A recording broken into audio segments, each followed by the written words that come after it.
of the council, and I call this meeting to order. It's the regular meeting of the Met Council, Wednesday, August 10th, 2022. So the first item is the agenda. Are there any changes to the agenda? Seeing none, we'll accept it as printed and move on to approval of the minutes. I will need a motion and a second to approve the minutes of July 27th. Is there a motion and a second? So moved. Thank you. Is there a second? Second. Thank you. There's been a motion and a second. Is there any discussion on the minutes? All in favor say aye. Aye. All opposed? Minutes are adopted. Next is public invitation. If there is anyone here to speak of anything that is not on the agenda, I don't believe anyone has signed up, have they? No, they have not. So we will move on to the business. So our first item is a joint report from Transportation, Community Development, and Management. Councilmember Johnson. Thank you, Madam Chair. This is business item 2022-146. It's a joint business item and it's part of the Unified Budget Amendment. The 2022 second quarter budget amendment incorporates changes to the regional administration and MTS operating budget and the Community Development, Metropolitan Transportation Services, and the Metro Transit capital budget. The amendment was reviewed and approved by the Community Development Committee on July 18th, the Transportation Committee on July 25th, and the Management Committee on July 27th. In regional administration, the amendments adds an FTE in procurement to provide training to project management and to provide assistance with contractor amendments, disputes, and closeouts. The amendment also describes an additional project that will be added to the list of projects approved by the Council for 2021 equity grants funded by the General Fund. This is a $90,000 project for a partnership between Metro Transit and a local academic provider to create a new pathway program for workforce development. In MTS, the amendment moves $515,000 in MVEST from the contracted services operating budget to the capital budget, and $515,000 in federal funds from the contracted services capital budget to the operating budget. In the community development capital budget, the amendment closes 6 parks projects that have been completed. It also authorizes $23.6 million in state legacy funds and council match for land acquisition and parks project, and makes administrative adjustments among 10 parks and 1 HRA capital project. In the transportation capital budget, this amendment reallocates funds among 4 projects in the Metro Transit capital program and changes the funding among 37 projects. Most notably, it provides $20.9 million in federal funds and $3.7 million in MVEST funds for a purchase of 18 biodiesel buses. In MTS, the amendment adjusts the funding within 7 projects, closes 3 projects, and changes the funding for 23 projects. So, Madam Chair, the motion is that the Metropolitan Council authorizes the 2022 unified budget as amended and in accordance with the attached tables, and I so move. Thank you. Is there a second? Second. Is there any discussion, any questions? Seeing and hearing none. All in favor say aye. Aye. Opposed? That motion carries. Madam Chair, are we supposed to do a roll call for budget items? Okay. Thank you. Okay, so. Roll call. Do we have, pardon? Okay. I'll do the roll call. Councilmember Johnson? Aye. Barber? Aye. Pacheco? Aye. Lilligren? Aye. Amin? Aye. Duran? Aye. Lindstrom? Aye. Bento? Aye. Gonzalez? Aye. Lee? Aye. Sterner? Aye. Wolf? Aye. Thank you, Councilmember Wolf. I missed that on my sheet here. I appreciate that. And Madam Chair, if I Yes. might just thank staff, all of the departments that have put a lot of work into this, and the committees that reviewed all of this. There are, again, some great projects moving forward with great partnerships and also procurement. So thanks to everybody involved. Thank you. Moving on to the consent agenda. There are 2 items on consent. Is there a motion to approve consent? Move approval. Second. There's a motion and a second. Is there any discussion on this? Seeing and hearing none. All in favor say aye. Aye. Opposed? None opposed. That motion carries. Moving into the reports of the standing committees. Community Development has their reports on the consent agenda. Next is the Environment Committee. Councilmember Lindstrom. Thank you, Madam Chair. We have before us this afternoon 2 contracts, 21P297A-F for full service and process mechanical plant engineering services with not to exceed amounts as listed within the business item. We issued an RFP, request for proposals, on January 6, 2022. And in alignment with our commitment to inclusivity, 7 of the 33 plan holders identified as minority, women, small, veteran, or disadvantaged business enterprises. The evaluation panel of council staff and external stakeholders ranked 14 proposals and selected the most technically qualified proposers.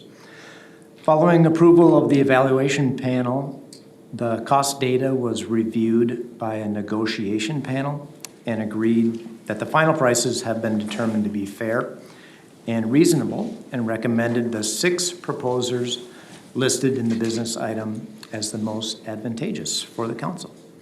And to be transparent, we did receive an anonymous email, which is included in the committee report materials, claiming that the firms selected do not have sufficient staff within the area to fulfill the contract.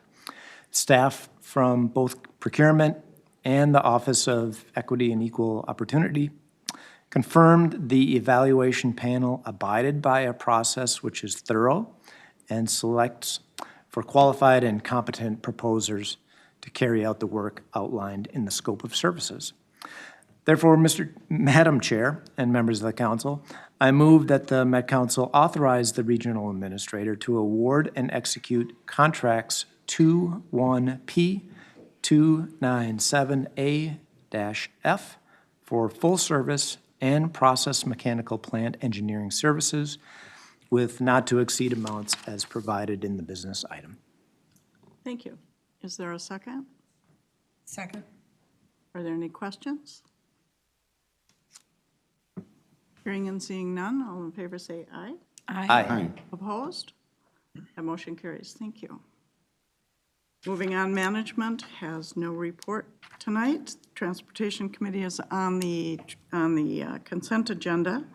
So moving into information, we're going to hear our first information item, 2021 population estimates. Welcome, Matt. Thank you, Chair Cummings. I am Matt Schroeder, struggling with this chair, which does not have wheels on it. And I'm the latest in a long line of people to say how nice it is to be back presenting in person. I am here today to talk about the 2021 population estimates, which wrapped up last month.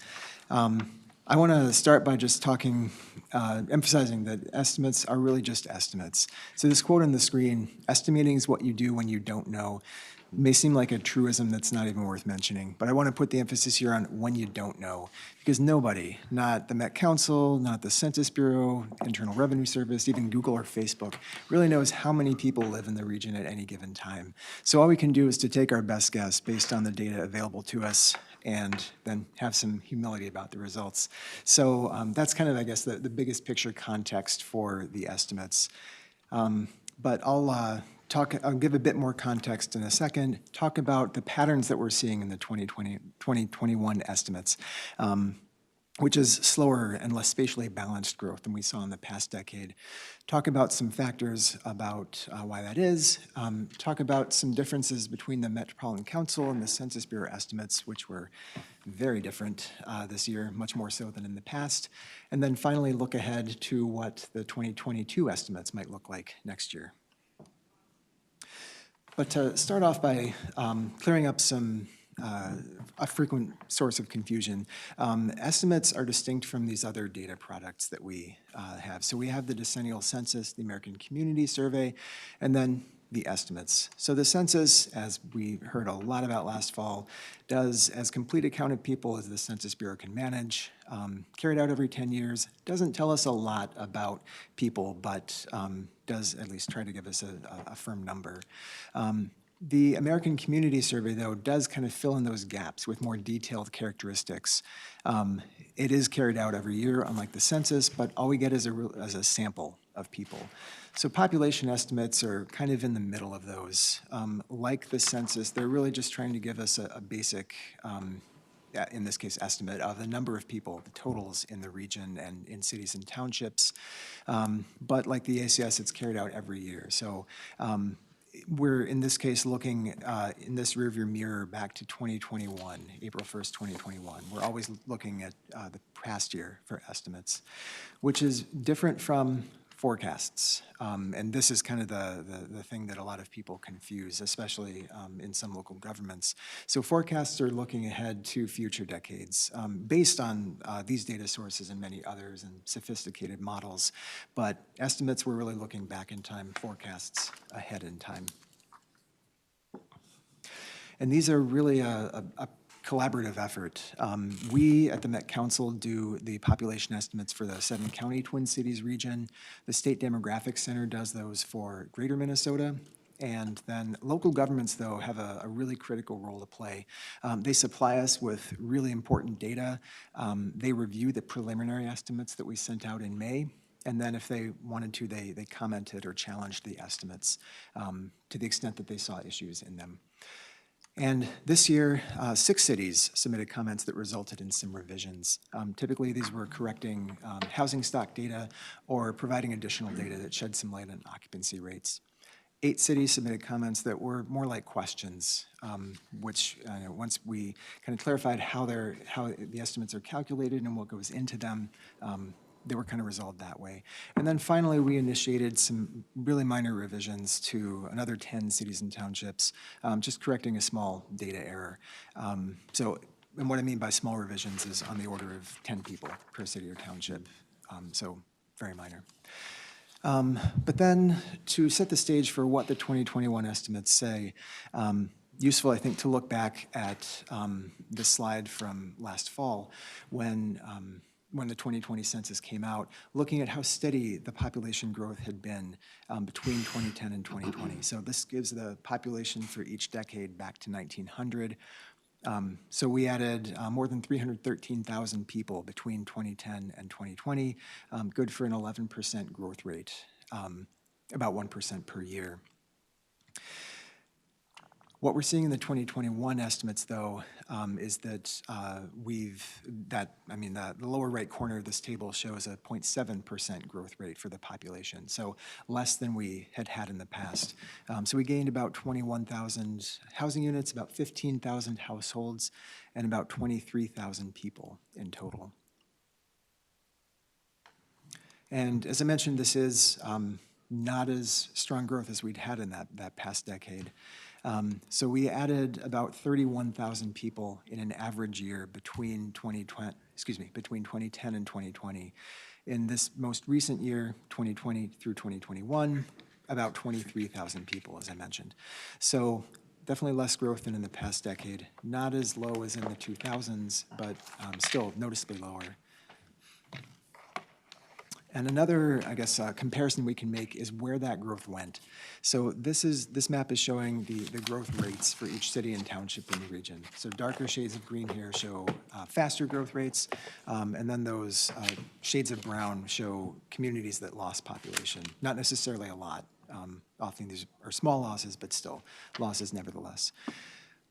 And so then flipping back and forth between the past decade and then post-2020, some pretty big differences emerged. So more communities lost population. And then you'll see that the growth has maybe shifted a little bit to the west metro. And there, I guess, it may be a little hard to see from the map just because there are so many, but I guess a couple summaries that we can see here is that the population changes have really been more extreme. So the number of communities in that most rapid growth category increased, as did the number of communities losing population, while those middle two categories, the moderate and the slow growth, that really kind of got hollowed out. And I don't want to make too much of this.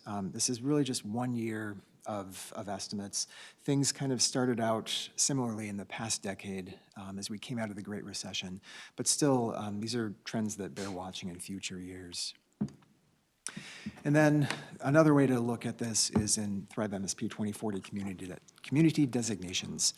And here we're seeing that, as the maps kind of hinted at, the emerging suburban edge and suburban edge communities in yellow really are showing, in fact, more growth than an average year in the past decade, where urban and suburban, urban center communities, their growth has declined a bit.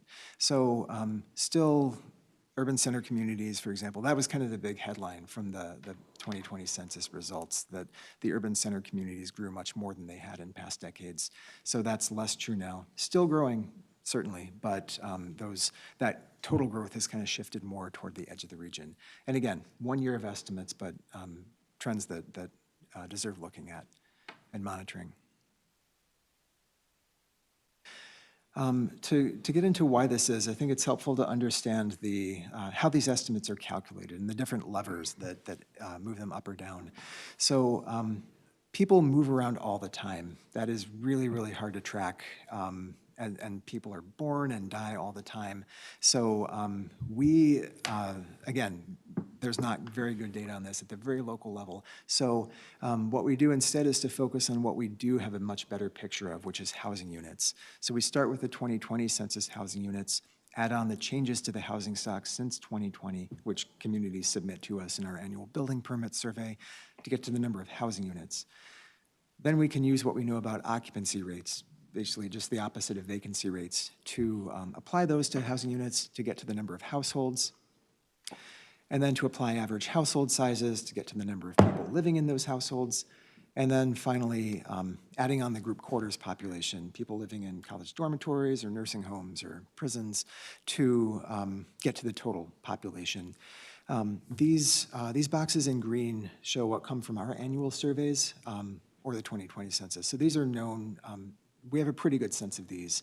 The blue boxes, though, those are more estimates that we need to compile from a variety of different data sources. So looking at these different levers, it's clear that this slower growth was not due to any drop-off in housing construction. The number of housing units permitted in 2020 was really almost as high as it was in 2019. So there wasn't the sort of steep drop in housing production that would otherwise, excuse me, result in a population loss. We do, though, see a decline in occupancy rates.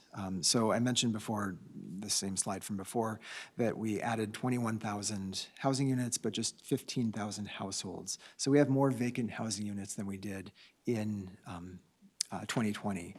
And so the overall region's occupancy rate declined, according to our estimates, from 95.7% to 95.3%. This is just a reflection of other trends that have been going on. So we really see this most strongly among the multifamily apartments. I think that occupancy rate dropped like 1.5 percentage points, not so much in other forms of housing. But again, this is kind of one factor resulting in that drop in population.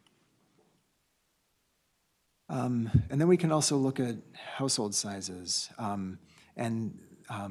which is not completely separate from the group quarters population, but still I think makes sense to talk about here, which is you really see a strong effect from COVID, that we have fewer births and more deaths than we used to.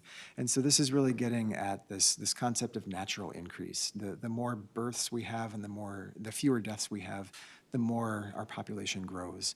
So looking at the years before 2020, in average, in that left column, we had nearly 39,000 births in an average year, about 21,000 deaths. So our population grew on average by nearly 18,000 people a year. In the year before 2021, though, post-COVID, we had about 36,000 births, about 26,000 deaths, so a net change of really just 10,000. So that natural increase dropped by 7,700 people. So that's another factor in this slower growth, fewer births, more deaths. And then another big factor is that group quarters population, that final component of the estimates I talked about. primarily among the University of Minnesota, who, and their dormitories lost about 3,500 people between 2020 and 2021, which is, I think, more than half, I think, of what they had before pre-COVID. Other colleges did as well, St. Kate's, Bethel, Hamlin, but really the U of M was hit pretty hard. And then we saw as well some declines in the state prison population too. Lino Lake, Stillwater, Shakopee. These populations have been declining for over the past several years, but not nearly this much. So again, some more factors creating this, resulting in this slower growth.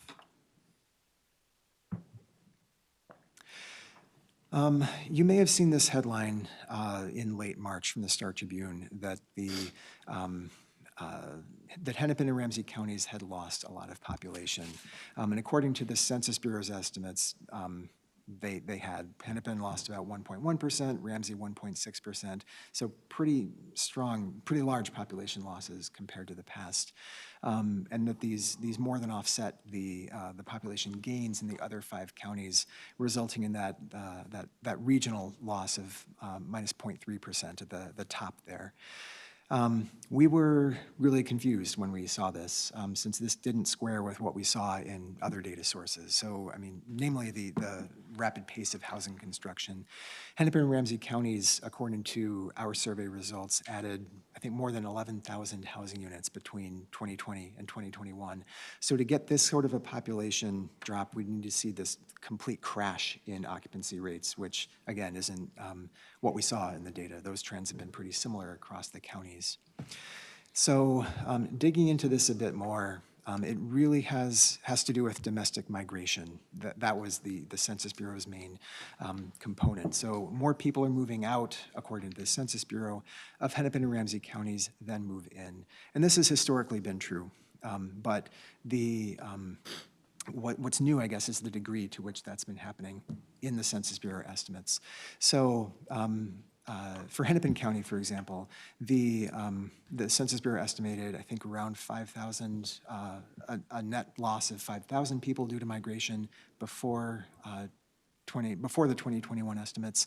I think nearly 19,000 in the year before the 2021 estimates. So a 241% increase, more than triple the rate of outmigration before that. We don't, as I said, calculate migration estimates ourselves. That's pretty difficult to do. But we do have this other source of data that the U.S. Postal Service started publishing, which is change of address requests. So another picture of migration. And that does show an increase in outmigration in Hennepin and Ramsey counties, but a much smaller one, so about 28% in both of those. So yes, according to the U.S. Postal Service data, outmigration has increased in Hennepin and Ramsey counties, and it's the other 5 counties have more in-migration than they used to, but those patterns are not nearly as pronounced in that data as they are in the Census Bureau's estimates. And so it's really that domestic migration that we're pretty skeptical of. And then another factor, since that Star Tribune article kind of tossed around some possible local factors for this drop, I think it's also important to put this in national context, which is that there are a lot of what you might call core counties, counties with these large cities like Boston or LA or Portland, that according to the Census Bureau's estimates also lost population between 2020 and 2021. So this is not solely a Twin Cities dynamic in the Census Bureau's estimates. This is very much a national one, having to do with lots of different trends that related to the pandemic. So then, looking ahead a bit to next year, are we going to see kind of the same slower growth rate that we've been experiencing over the past year, or might it look more like the past decade as we start to come out of the start to, we hope, emerge from the pandemic? So there are some factors pointing toward a return to that more like that growth rate of the past decade. We had nearly 3,000 more housing units permitted in 2021 than we did in 2020, so really record housing construction. Occupancy rates seem to be trending higher. The drop in births has kind of returned to normal. A little bit fewer deaths. We still had that Omicron wave from last fall, but fewer than in the year preceding 2021. And then finally, the U of M dorms, the University of Minnesota dorms, have kind of come back up to their pre-pandemic levels. There are some other factors, though, that kind of point to a continuation of this slower growth rate, which is there's some evidence of increased outmigration, not so much Hennepin and Ramsey counties as in those other 5. Some group quarters facilities among colleges and universities are continuing to lose population. And then there are continued ongoing signs of coming recession and a cooling homeownership market. So it'll we'll have to wait and see how, if those kind of take effect and slow things down. And then finally, some wild cards that we'll just have to wait and see about, which is how developers might respond to housing policy shifts in the region. And then any further mutations that coronavirus makes, and then what effect that has in the COVID pandemic. And then finally, what effects the extreme weather events fueled by climate change might have on where people move to. So all these are some different factors that will be really interesting to see next year, how things look. But with that, I will wrap up. Happy to take whatever questions you have, and always feel free to email as well. So thank you. Well, thank you for that presentation. It's really interesting information. Of course, it has such an impact on everything that we do. Are there any questions? Yes, Mr. Lee. Thanks, Madam Chair, and thanks, Mr. Schroeder. I don't know if this is in your wheelhouse, but on slides 8 and 9, you show that the population is shifting further west, and so my question is relating to like our infrastructure and facilities. Then would we, for example, we have 150 units of affordable housing that we own physically. So would we try to move those out west or buy more properties out further west to adapt to that kind of geographic equity? Chair Cummings, Councilmember Lee, it's a great question about kind of knowing where our infrastructure needs to go, and that includes housing. I mean, as Chair Cummings just said, I mean, our estimates really do capture a lot of trends in the region that informs what needs to happen with planning. I think my housing policy colleagues are probably better situated to speak on that than I am. But from what I understand, we have a policy in the housing policy plan and Thrive MSP 2040 of trying to encourage housing choices across the region, including affordable housing in areas that don't have as much of it already. As well, there's the allocation of affordable housing need that affects how communities need to plan for densities sufficient to encourage the construction of affordable housing. So I think there's a pretty strong foundation of planning that goes into this. And so over the long term, I would guess, as these communities continue to grow, that's probably where you would see increased demand for affordable housing and other infrastructure facets as well. Thank you. Other questions? Yes. Councilmember Gonzalez, sorry. Thank you. Just 2 questions, and I think that Councilmember Lee was kind of talking about the same issues on both maps on 8 and 9, on slides 8 and 9. My question is, I'm wondering about the difference in the populations. I'm looking at a slide 9, in which it shows the growth, as Councilmember Lee observed, on the western part of the region, but then a decrease on the southeastern side. I believe that's Dakota County. I'm just south of Washington County. Mm-hmm. Anyways, and I'm trying to see what will be the cause of that, because those 2 areas seem to be pretty similar in composition, the western end and the southeastern end, in terms of being more rural, etc. But one is showing strong growth, and the other region is showing a population loss. Just interesting to know why that is. Chair Cummings, Councilmember Gonzalez, thanks for the question. That is one that I suspected a lot of people would have. I think I guess I would point to two separate factors. One, excuse me, is what you might call the demographic headwinds the region was facing. So as I said, fewer births and more deaths. So that was kind of pressing down on growth rates to begin with. And given that, what really tended to swing the variation in communities for the estimates was housing construction. So a lot of it in, again, as I said, those edge communities in the West Metro, not as much in those more rural areas in southeastern Dakota County. And I should add too that these population losses, the communities that show up in brown shades here, are usually not huge losses. But given those that foundation of fewer births and more deaths, that is communities that did not add a lot of housing tended to lose some population, and then communities that did build a lot of housing kind of offset the decline due to COVID and the other factors that I mentioned. Yes. And I have a separate question, which is regarding the composition of the demographics. Do we have any information about the ethnicity of the region, the changes in those categories as the population numbers themselves change? Are we seeing increased numbers of certain groups, decrease in the numbers of certain groups? Do we have that data somewhere?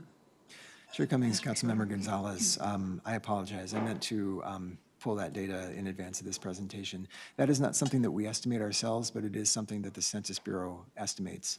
So even though, as I mentioned, the absolute estimates, the numbers of people, we're not quite sure about, it is, I think, instructive to look at the percentages from the Census Bureau's estimates. So that is something that I will pull together and get to you later. Do you have like a ballpark idea of whether we're seeing an increase in diversity, a decrease, stable? Yes, I believe they do show an increase in racial and ethnic diversity. Okay, thank you. Councilmember Johnson and then Councilmember Sterner. I think Councilmember Sterner, were you ahead of me? Go ahead. But it is to this point.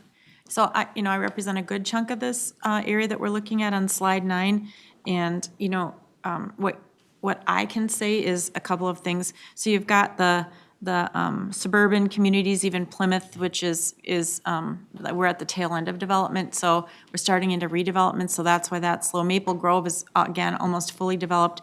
But all of those communities that you see in the green line, they're right on the edge now where the MUSA is expanding.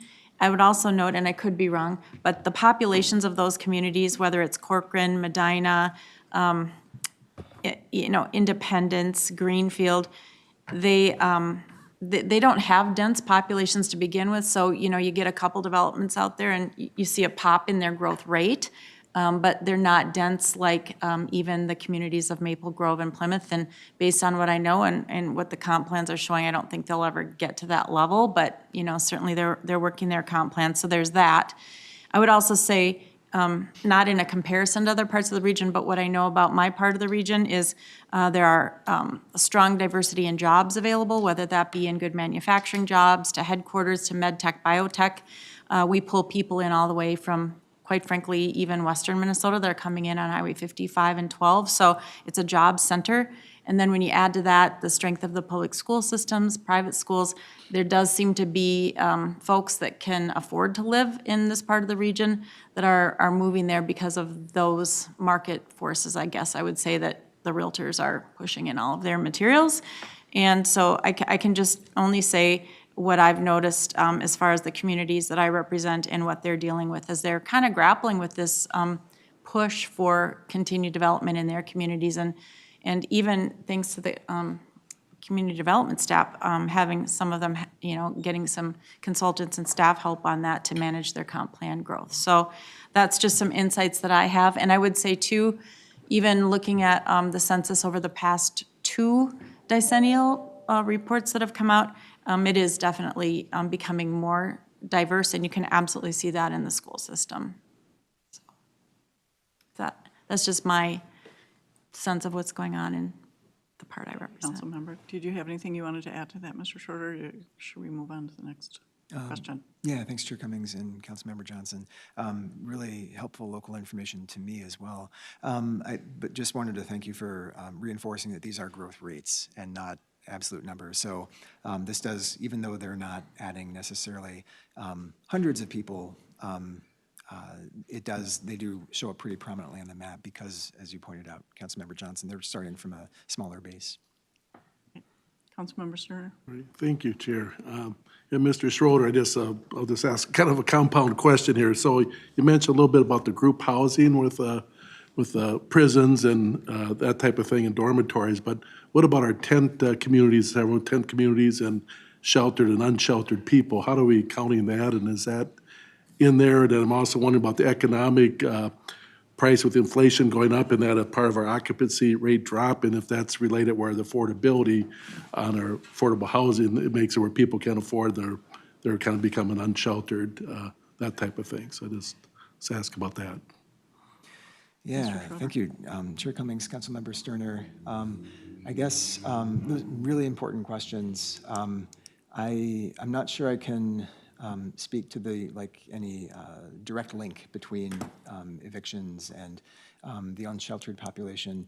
I would say that they do show up in a couple ways in our estimates. One is that we do get data from counties, and in some cases surveys every year on the shelters and permanent supportive housing and things like that. So we do capture the unhoused people in that way. The other is that we also have data from the 2020 census on, from what we've been able to tell, it's very difficult to tell, to get into the weeds a little bit, but it does seem like they did capture the population in encampments and the unsheltered population that way. So those kind of are held over from the previous year's estimates. One of the things that we've been wanting to do for a while but haven't quite figured out a good way is to look at the change over time in that, given that we don't enumerate encampments ourselves, and given that things do change from 2020. So the data that the Census Bureau gathered in 2020, given our changing landscape, is going to be different. How to account for that, I guess, in our estimates. So although in some our estimates do contain the unsheltered population, it's I guess more difficult to say how well they reflect the changes since 2020. As in, aside from emergency shelters. Okay, all right, thank you. Any other questions or comments? No. This was fascinating, thank you. And certainly you've illustrated the complexity of the issue and the questions that have come and the comments that have come from the council. It's very interesting. It will be interesting to watch the trends as we move forward and how they go. So Yeah, thank you very much. I'm looking forward to. Thank you, Chair Cummings. Thank you.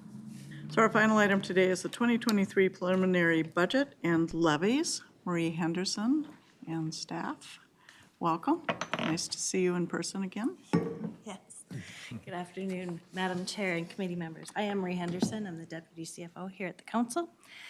And today you are going to hear from finance directors and division leaders about our preliminary 2023 operating budget and levies. This presentation will contain financial data for the budget, but it will also include stories of how the budget dollars will be used to benefit our region.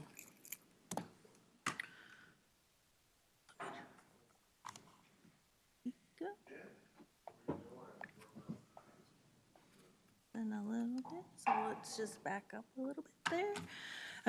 There will be discussions, or there has been discussions at the committees about the division levy level budgets, And tonight is your first opportunity to hear about the proposed operating budget as a whole. The preliminary budget is not the end of our budgetary cycle. It is just the step along the way. And we have two statutory deadlines. They're highlighted in red on this particular slide. The budget we are proposing today will ask to adopt on a business item at the August 24th council meeting.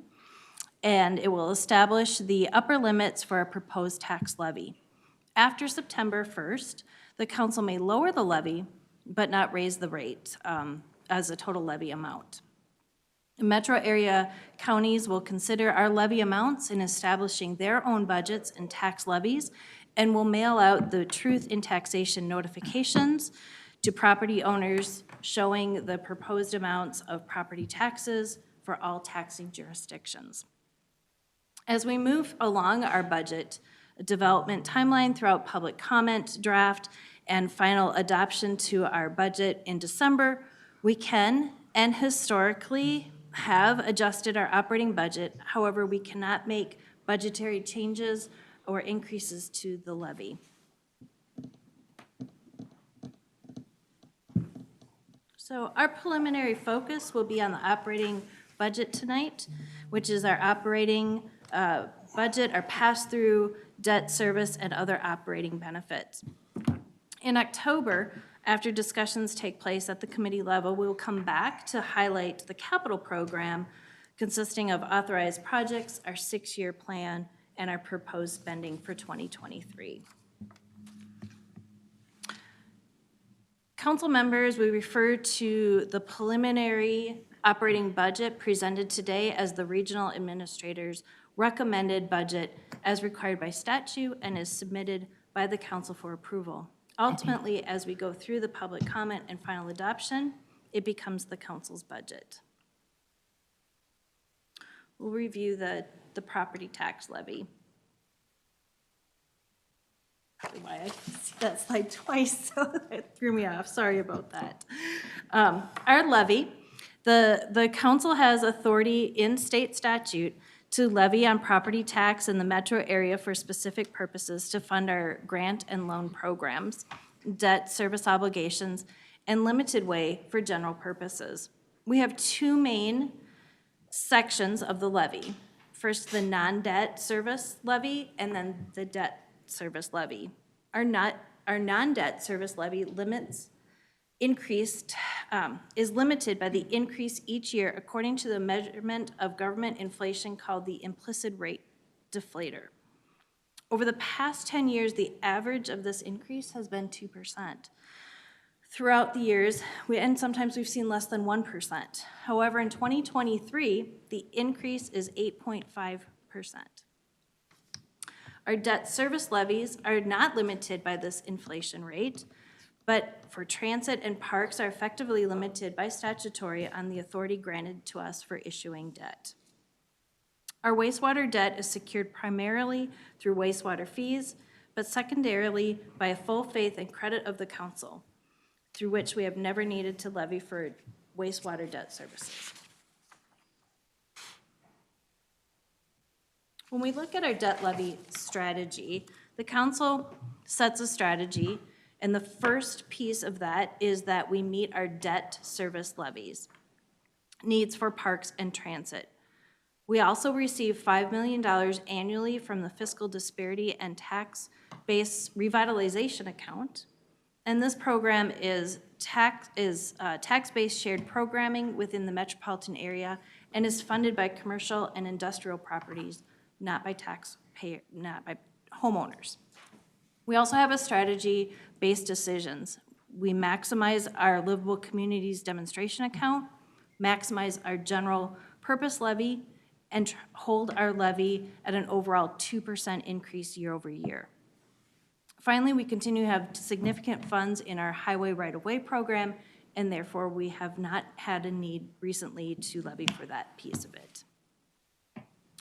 When we look at our levy givens, the balance between our debt service and our non-debt service levies, there's pressure from transit that impacts the sustainability of our overall levy being held at 2%.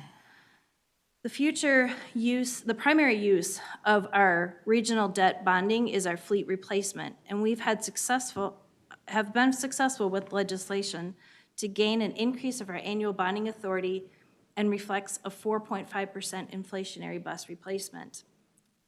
That puts a big pressure onto our capital program and also then puts pressure onto the rest of the levy. These pressures would indicate the need for higher annual growth of our total levy, but historically, we've been able to manage within that 2%, mainly because of our parks parks levy and not needing the right of highway program. So for livable communities, in reviewing our non-debt section, this tax-based revitalization, like I talked about, is that $5 million. We also can maximize this levy by the implicit price deflator. The levy proposal for 2023 is at $14.1 million. And by maximizing this levy strategy, we create a transit orientation development component within the livable communities demonstration account. In the past, we've had a goal to say $13.2 million. We passed that goal this year. Because of that, we've changed the goal to say let's maximize the levy using the price deflator.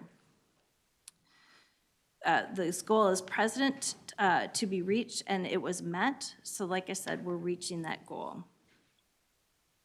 Our general purpose levy is proposed at $18 million. Primary is used within our community development administration and HRA funds. Statutory transfers that are required for local housing incentive account, and a new strategy along with maximizing the livable community account is to have the general purpose levy contribute $500,000 to the local incentive account to help with inflationary issues. This will leave around $2.1 million as we start investing a capital investment into the technologies here into the council. Maybe just easier to see the dollars and talk about them that way. So when we place this all together and breaks out the top part as non-debt service levies and then the bottom as the debt service levies. By maximizing the non-debt, that does put pressure on the debt side of it. We are able to pay our outstanding debt services staying within that 2%. We know, though, that looking into the future with historical costs going up and possibly putting more pressure into that debt service levies, in future years, we may not be able to maximize the non-debt service levies, or we increase the total at 2%. But we have confidence for the 2023 property tax levy that we can hold it at 2%.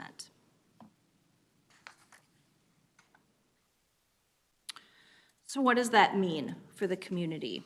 When we look at the chart, we have the taxing authority levies across the 7-county metro area. Inside the blue area is the transit debt service that would also be sharing a part of the levy. So the impact on a homeowner, when we look at a home average value of $300,000, with the caveat that not all things are being equal year over year, and if you reside within the transit taxing authority, you'll pay around $55, and outside the taxing authority, pay $20. It is mostly flat year over year from the 2022 proposal that we had. And of course, not all things are equal, and not all things are year over year, and not everybody has the market value of those homes. When we look at the overall impact of the taxpayer, we continue to be good stewards with our levy. We have put our levy in context here with the other metro area taxing jurisdictions, and the council has a declining share of the revenue of property taxes in the metro area. In perspective, I've been here with the council a little over 8 years. When I started, this was over 2%. Now we're at 1.3% of the overall tax. I'm going to flip topics to the 2023 operating budget. Our proposed operating budget for 2023 is $1.3 billion. We'll start by looking at the overall operating budget, and we'll follow by drilling into each division's budget. The 2023 proposed operating budget is an $86 million increase, or 7% from 2022. This slide notes the breakouts between operating, pass-through, debt service, and other post-employment benefits corresponding to last year's adopted budget. Our OPEB fund reflects our fully funded status of a retiree healthcare liability and the earnings on the OPEB fund balance to pay retirees medical premiums. Our OPEB fund is managed by the State Board of Investments, and through the years, we have managed this account to say that fully funded is greater than 100%. This will allow us, in economies just like this one, that we remain fully funded. In 2022 and 2023, we'll be watching the balance of this account to ensure that this plan does remain fully funded, and this budget current increase is due to the interest on those funds. The pass-through funding is relatively stable year over year and is reflected in the timing of drawdowns. We've talked about our debt service pressures on the levy, and Lisa will talk about more details about the debt service pressures of environmental services budget. Our operations year over year, on the right side of this chart, we burst out year over year comparison that represents a $74 million increase, or 8% of the prior year adopted budget. This is mainly due to salaries and benefits that represent 61% of our operating budget. The increase this year is $40 million over the adopted 2022 budget, or 7% over last year's adopted budget. This increase is mainly due to Metro Transit for increased service routes and headcount, an increase in wages for incentives of employment here at the council, and investments in the current staff for wage alignment. $7 million increase is on contracted services related to our transit provider contracts and light rail structure maintenance. Other is the remaining operating expenses, which is up $27 million, and the main driver is fuel, utilities, extra cleaning supplies, and increase in insurance costs. Our proposed 2023 budget in these pie charts shows the uses and the sources of the operating budget. The left side of the pie chart shows the budget breakout by division. And please note that the RA budget is mostly allocated and reflected within the divisional budgets. The biggest story in this budget is that the pie chart on the right side of this slide regarding the sources of our funding. The federal revenues have decreased 4% from last year, mainly due to the use of the federal pandemic relief funds. Federal sources of funds are still higher than pre-pandemic budgets. For context, the adopted pre-pandemic 2020 budget included $107 million in federal funds. There will be more detailed descriptions of this change when you hear the part about transportation shortly. Fair revenue is projected to continually rebound slightly to $85 million, up from last year's prediction of $63 million. Also note that MVEST is forecasted at $418 million, an amount back in line with prior forecasts. We still adjust our budget prior to the final adoption when we receive the November forecast.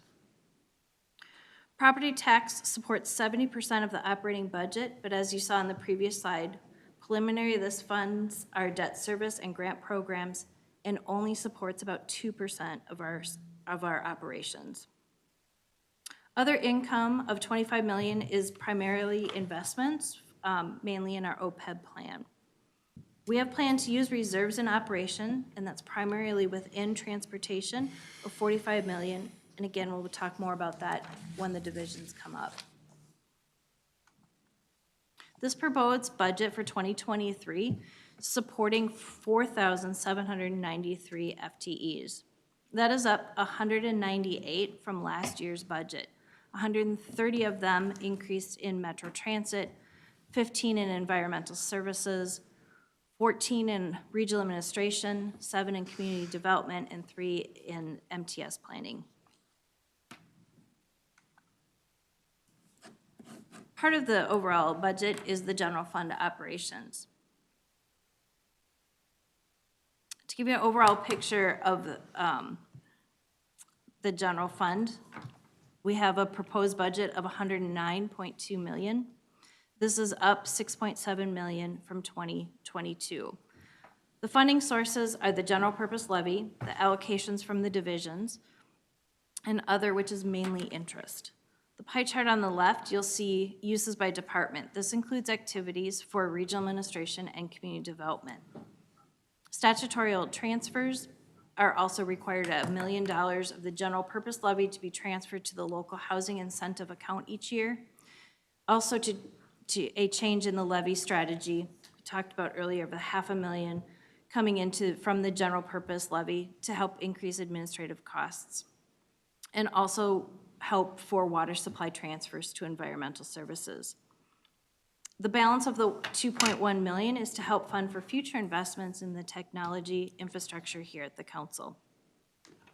The pie chart at the right, you can see are the uses of the category, and the largest category is salaries and benefits at 54%. Contracted services is our next category at 29%. For each of our operating funds, the council has established reserve targets. For the general fund, that reserve target is 10% of the operating expenses. Our reserve budget for 2023 is at $10.3 million and is projected for year-end to be just over $13 million. Within the general fund is the regional administration. That budget is $91.9 million proposal for 2023. It's a 5% increase from last year. The graph on the left is the uses by department. Regional administration can be divided into 4 function categories as illustrated in this chart. The administrative services include management of overall council decision-making process, internal review of council programs and finances, legal representation, relationships with other government agencies, and legislation officers. The business services include communications, community relations, recruitment and retention of council employees. Financial services includes budgeting, accounting, financial reporting, procurement, and management of council's risks. Information services provides computer services and geographical information services to the council programs. The uses in the middle chart on this slide represents the general fund budget is more than 57% salaries. Contracted services and IT maintenance, which includes hardware, software, and maintenance, is 31% within the RA budget, and 12% is mainly utilities, materials, and supplies. From the far right on this slide is the RA allocation to the divisions, and is reflective on the services provided to the divisions from regional administration. The increases this year in regional administration of that 5%, mainly due to salaries, cost of living increases, and overall of $2.5 million, additional headcount, which include 14 new positions in the Office of OEEO, HR, IS, Audit and Procurement, and increased in technology and insurance premiums. That, I'll turn over to community development. Are there any questions so far, or should we continue to move Could I forward? just, Madam Councilmember Chair? Johnson. Just briefly too, these are authorized numbers for the division. So for example, transportation transit was 4793, and then all the other divisions. But we still have a problem filling. So we're authorizing, we're not ratcheting back. This is just in an ideal world, if we could fill all the positions budget. Okay, thank you. Any other questions at this point? Please. Continue, welcome. All right, thank you, Madam Chair. Council members will transition over to the Community Development Division. So you've been here a while. You know that we have a broad family of services in community development, ranging from housing, planning, and rent assistance to supporting the regional park system, to research and coordinating the development of the region. So a handful of operating budget highlights from our 2023 preliminary is the first is we have about $500,000 programmed for an enterprise climate action plan. So what that means is community development is just going to be the administrative home for this project, but all of the divisions can leverage it. Those projects are still in development, and you'll hear more about that as some planning comes along. We're going to be implementing the LHIA home ownership program, or the pilot, which you did authorize in 2020, but some of that work we imagine will carry forward into 2023, particularly because our grant terms are 3 years, so we'll be spending that money over the term of the grant. This year, you'll be setting the scoring criteria for how we're going to award that money and then formally adopting those awards later in the year. As we do our work, we're really looking to help enforce and build equity and develop equity not only around the region, but also in the work that we do. We're centering racial equity and environmental justice in the work we do, how we scope projects, how we interact with our stakeholders. We're creating real choices in where we live and where we recreate. I'll talk a little bit more about that when I move over to the Metro HRA. We're investing in affordable housing through our Livable Communities grant programs. All of the regional parks master planning initiatives must require an equity analysis, and our competitive grant programs are transitioning to make sure we have racial equity and equity-related scoring criteria as we're awarding that funding across the region. We're also working really hard to support and develop our staff. This year, we're going to be working to update the Community Development Racial Equity Action Plan. We're expanding and building our division-based equity change team website. That makes resources and training materials a lot easier for existing staff to access, and it's a really good housing location for our new staff when we're doing onboarding. One of the big projects you're going to be hearing about that you've heard about in 22 and will continue to hear about in 23 is gearing up for the 2050 Development Guide. We have $500,000 programmed in the community development budget to help support this work. Again, this is an enterprise project. All the divisions will be able to access this money, and specific projects will be in development over the course of the year, and you'll hear more about that as the work develops. Let's talk a little bit about our Metro HRA. I want to pause here and talk about this graph. Those of you that sit on the Community Development Committee have already heard this. We're having a lot of cost pressure. So on the positive news, we've been having, negative news, we're having a lot of cost increases in the council's per unit cost. And for those of you that aren't real familiar with housing, we issue vouchers to citizens across the region that are eligible. And we have federal funding, and all the residents pay a portion of their rent. So two things have been happening across the region. Rent prices have been going up, and a lot of our folks have been losing jobs or have a lower degree of employment than they did because they've been losing their jobs due to the pandemic. Those two factors build on what's called what we call the HAP, or the average housing assistance payment. That means that as our portion goes up, we have fixed federal dollars, our ability to fully issue all of our vouchers goes down. So what you're seeing on the chart is both challenging and also might be providing us some relief. So over the years, you can see that the average cost per unit that we end up having to pay has been going up, up, up, up, up. You can see it really peaking in the middle of the pandemic. Our forecasts are indicating that this dollar amount might be leveling out. So that's some really good news. We're going to be back to talk to the Community Development Committee and the Council about this later in the year, probably about October.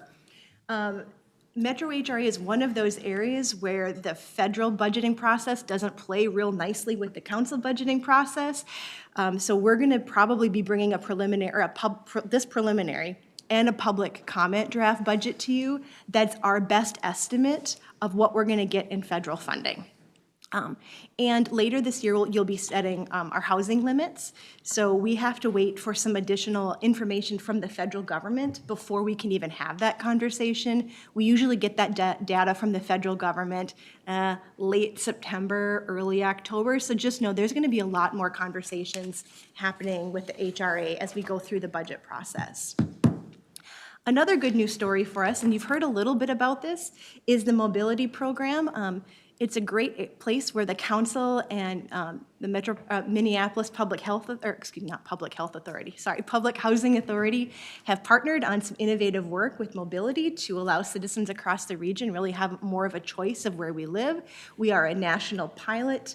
There's about $5.2 million that will be divided between the two agencies. I will tell you that because it's a pilot, some of the parameters continue to evolve with HUD. So those dollars are not in the 23 budget yet, but you will see those between now and the public comment version of the budget, and that's assuming everything gets blessed by HUD. And we fully, the 5.2 million is blessed, just the specific amount per year, and how that program is going to roll out is still actively in development. So the community development operations is really all of our program areas minus HRA. So it's our research department, our parks group, our local planners that you see come before you. So all in, that's about $25 million. And in the community development budget, you're really generally paying for staff time. That's why one of the places that we always say you can have the biggest impact on the community development budget is on our work plan. That's directing us on how we spend our time and the council resources. The next largest piece is community contracted services. Part of that pays for a company that manages the 150 council-owned homes that we have for the Metro HRA. And the balance really allows us to contract for specialized expertise that we definitely do need from time to time, but it doesn't make sense to have a full-time FTE hired with that level of service. So that way, as the needs of the region change, as the needs of the councils change, we can continue to be flexible. And then Marie already talked about the RA allocations. You'll see the community development portion of that on this slide. Most of the funding for community development comes from property taxes. The rest of it comes from about $6.5 million comes from HUD. That's to pay for the Metro HRA staffing. And then the other is the 150 council-owned housing units that we have. We do charge rent, we collect the rent, that's what you're seeing here, and then that gets invested back into that program. The program is making money, and we just make sure that we are using that money to keep the houses in a state of good repair. Our pass-through program in community development is about $120 million. That's three primary pieces. The first is the HRA voucher program. Those vouchers are awarded to citizens, and then the council pays private landlords across the region. Our Livable Communities Grant Program, those are grants that the council sets the scoring criteria for. They are awarded. What you see, those grants are 3 years. So what you're going to see represented in the budget is the annual cash flow for grants that are going to be lasting 3 years. So just know over the years that number is going to go up and down a little bit. We gauge this number based upon financial reporting we ask of our grantees. So it is their best estimate of when they are going to spend the money, and that's what you see represented here. And the funds sit in a reserve account until we need to spend them on those multi-year grants. The smaller piece is parks. That's about $10 million. Those funds are appropriated by the state and allocated by formula to the 10 parks implementing agencies. And with that, I'd be happy to answer any questions you may have. Any questions? Okay, nope, thank you. Oh, Councilmember Gonzalez. Thank you. Just a quick question on the slide number 25 on the average yearly cost per unit. And the costs are leveling, as you mentioned, but even before the pandemic, they were climbing really fast. So are we going to see that trend to continue, the sharp increases in the next future, or is the leveling that we're seeing right now, is that a sign of something that is happening? Madam Chair, council members, we're not sure. We are Really fortunate to have the amazing research department that we have sitting within the council.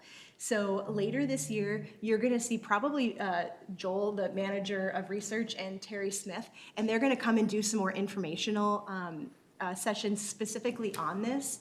What you're seeing here is really a reflection of what's been happening at a large level with rental prices, right? So in general, as you see the rental prices across the metropolitan area increase, our costs are going to increase. When occupancy rates start to drop and the rental market starts to get a little bit cheaper, that's going to cause that line to flatten and potentially go down. So what you're really seeing here is kind of a symptom of what's happening in the broader rental market. Madam Chair, just Do you to have a follow-up? that point. Councilmember, is that sufficient? Okay, yes. And just Councilmember briefly to Dodd. that point, does that have anything to do then with our program where we changed how we grant or work with the vouchers to go into other communities where rates typically were higher too? We didn't limit it, but we expanded the program so that we could capture a larger area within the region that people could then actually have some housing choice with their voucher? Please, Heather. Madam Chair, council members, that's part of the analysis that Joel and Terry are going to be bringing back within the next couple months. I think they're scheduled to come to community development in September. I don't have that data off the top of my head, but I know one of the, just for those of you that may not remember, we brought, when we set the rental limits that I mentioned before, before it was kind of a standard rental limit for a studio or a 1-bedroom or a 2-bedroom or a 3-bedroom. We have shifted that approach so it's more targeted based upon zip code so that we can get a lot more granular and really focus on which smaller geographic areas should we be increasing a little bit, lowering a little bit, and that way we can really maximize the use of the vouchers. So that's something that's actively under analysis now, and you'll be hearing about it in the next couple months. Thank you. Anything else on this? Thank you. Thank Very you. interesting.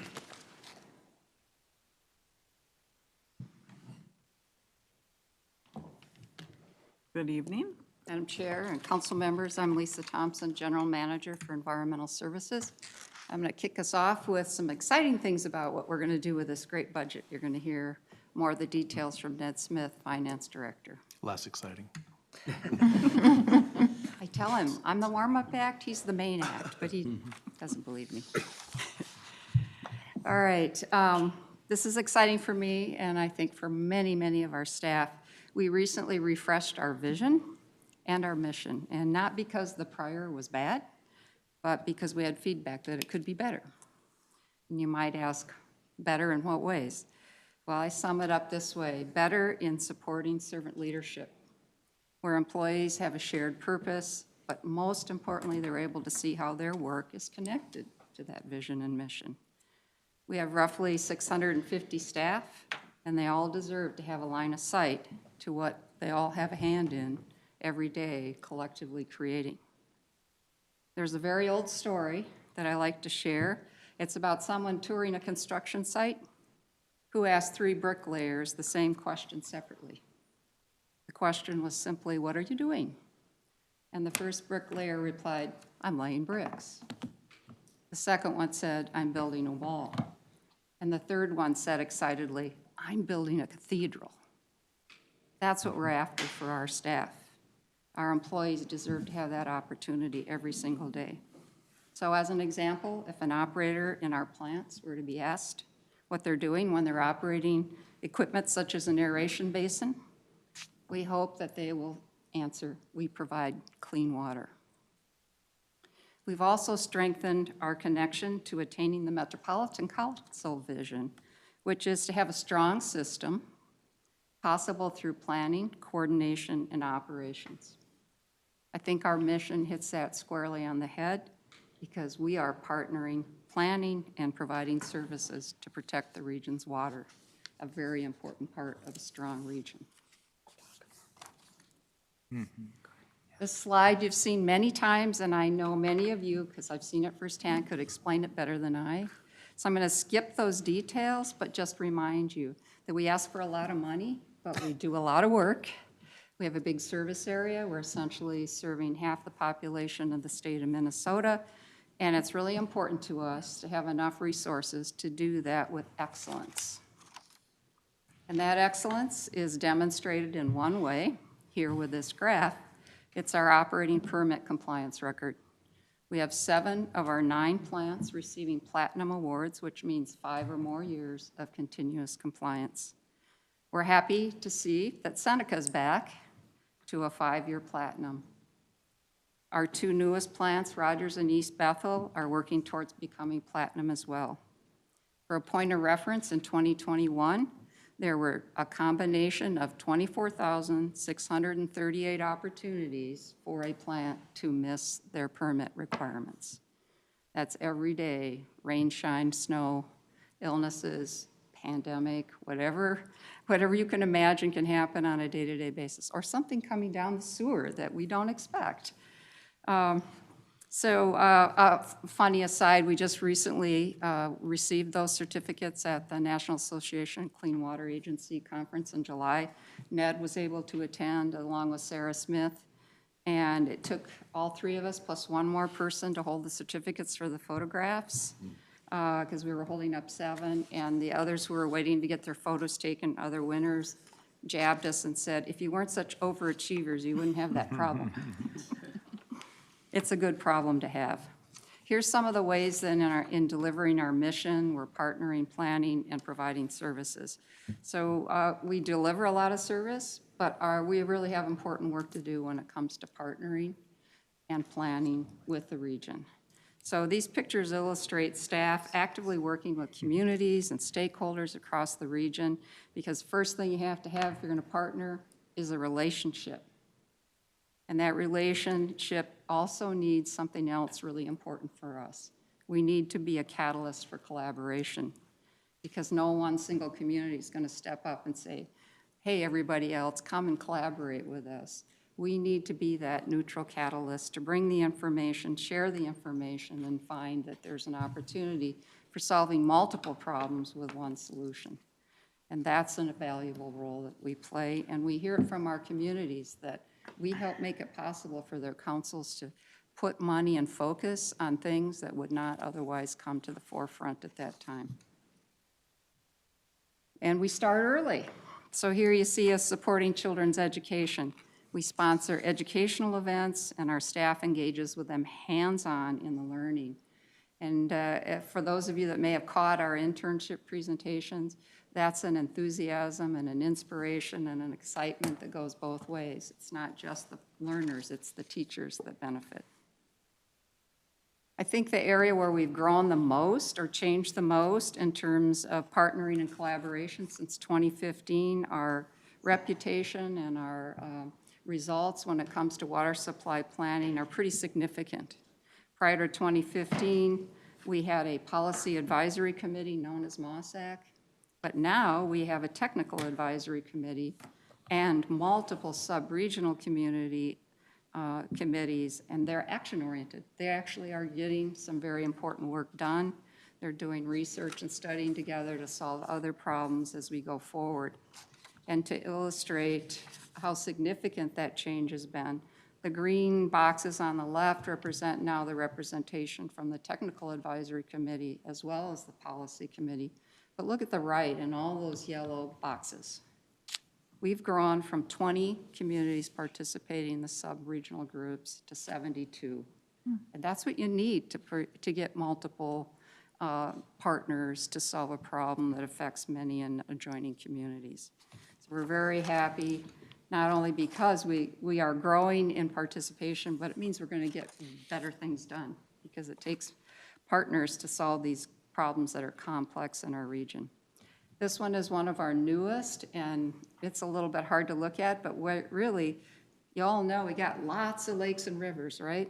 About 1,000, in fact, and hundreds of miles of rivers. And they're becoming more polluted, unfortunately, faster than we can take them off the concerns list. So we can't deal with them all at once, and it's not just us trying to help these waters become improved. So we worked with our partners in this region to identify what are the priority ones we should concentrate and focus on. So not only will help us plan our work and our focus, it'll be used by others in the region to focus their efforts. For me, having come from a medical background, this is one of our exciting new ventures. Since the pandemic, we've been measuring viral load in the wastewater flow, and interest in the value of this data continues to grow. Very soon now, we'll be expanding our reporting to include Empire, Blue Lake, and Seneca service areas. And we've also started to look at monkeypox because we've been asked if we could provide that service as well. To say that the epidemiologists are excited to have our data is not an overstatement.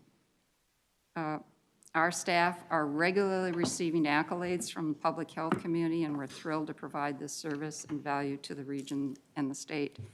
I might say that I got personally excited last week because I started as a microbiologist in a hospital lab, and our famous epidemiologist in the state, Dr. Osterholm, was just becoming known as a significant epidemiologist, and kind of looked up to him being a microbiologist. And we received, or I should say Steve, who's our researcher working on this, received an email from him saying, "Outstanding work," double exclamation.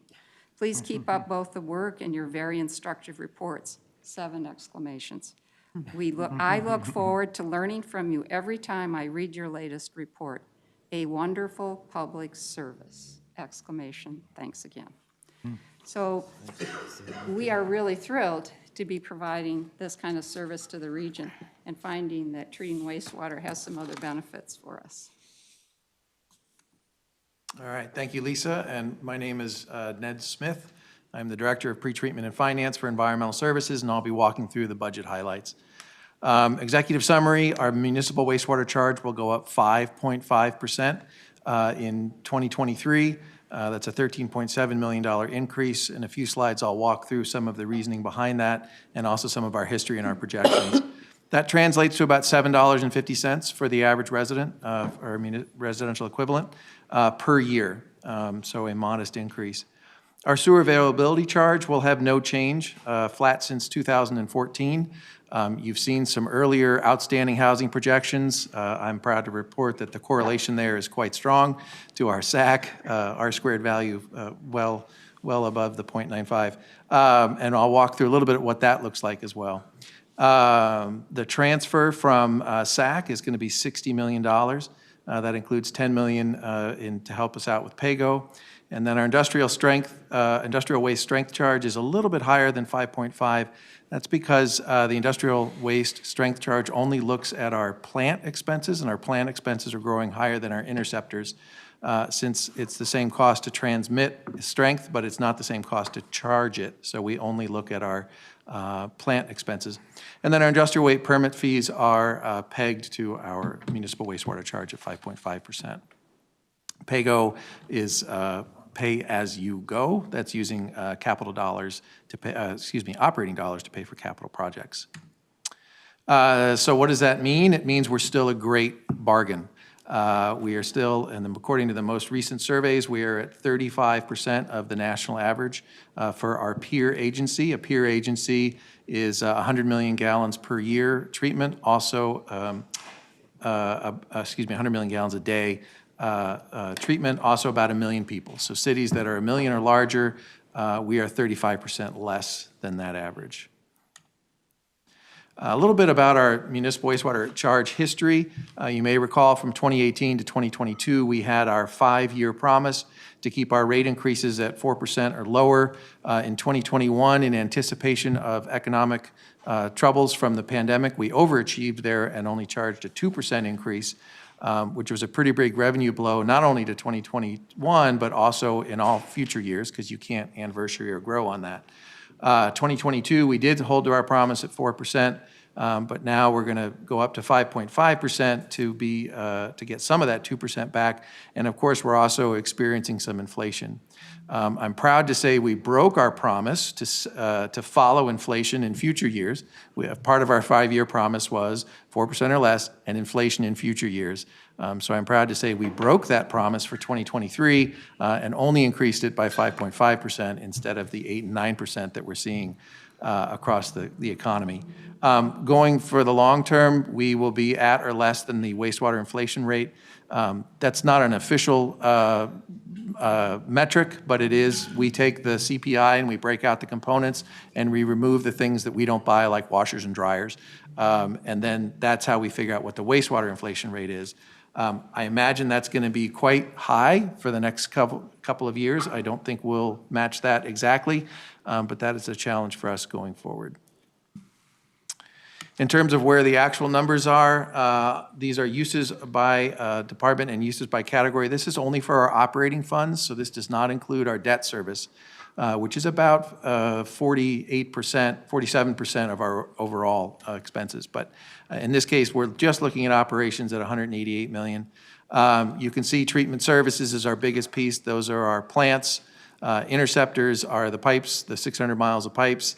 Support services is the underlying support in terms of computers, training, and things like that keep our systems running. Maintenance services is, of course, maintenance. Planning and capital delivery is our long-range construction group, and their planning and wastewater planning for how we grow the system. Water resource planning that's our water supply group and also our forecasting group. And then utility maintenance systems, that is our water quality, water assessment. And then administration looks large, particularly those of you that are from city government. That is not, that has some other things in it that make us a little bit different to apples and oranges for what cities typically think of for administration. Biggest piece in there is that's our RA allocations. That's all of our centralized services. And also information services, information technology is in there, as well as PAYGO, pay as you go. That's at $11 million. And then also our centralized project fund, centralized project reserve, which is kind of our contingency fund. Those are all baked into administration. So it's a little bit of a bigger category than cities typically think of. In terms of uses by category, you can see our biggest investment is in our people, salaries and benefits of 43%. And then contract services is the work that we contract out, things like electrical PMs, preventative maintenance, security, janitorial, and other things. Materials and supplies is the materials that we use to keep the system running. RA allocations, I just spoke to that. And then utilities, that's where we've seen a pretty big bump. That's also what was driving some of our 5.5% increase. We've also seen a pretty good increase in chemicals, and that is in our materials and supplies. And we expect to see that trend continuing. And in fact, we built this budget in March. We have since learned it's even higher than we thought. So that will be a challenge for us in 2023. But the rest is our PAYGO, pay as you go, where, as we discussed earlier, and then other. If you looked at this versus a prior year, it wouldn't change much. You would see chemicals and utilities just a tick higher as a percent of the total because of the inflation we're seeing there. In terms of how do we pay for all this, the biggest chunk is from our municipal wastewater fees. We are a wholesaler to our 111 customer municipalities. So that is the money that we send out, the charges that we send out to them to operate our system. Industrial wastewater fees, we spoke about that earlier. Those are our permitting as well as our strength charges. And then other can include pass-through grants and other revenue from interest on income and things like that, and then our reserves. Those of you who play along at home might wonder where SAC. SAC is 100% dedicated to paying for debt service. So if we're only looking at operating expenses, you won't see SAC on the chart. But SAC overall is about 17 to 20% of our total revenue. So it's a material income. In terms of where that puts us in our overall outstanding debt, you can see we peaked in 2018 at just under $1.4 billion. We've paid off a significant amount of our debt bubble, which actually reduced our overall outstanding debt through 2022. And now it'll ramp up as we would expect it to as we continue our capital development for maintenance, rehabilitation, and improvements on the system. But we do expect it to continue to grow to just under $1.4 billion again by 2028. So just a little bit more about SAC and the strength that we're seeing. Similar to the charts that Mr. Schroeder showed, you can see that we had 26,000 SAC units in 2021. Now, that is a combination of residential and commercial that's in there, but our residential was very strong, but we were relieved to see that even in 2021, our commercial was showing signs of recovery. So commercial was quite a bit higher than 2020. Overall, interesting fact, to see 26,000 units, you would have to go back to the late 80s for that level of development. Those strong SAC units have helped us to build up a strong SAC reserve. You can see the green line is where our SAC reserve currently stands. The blue line is our council policy minimum balance.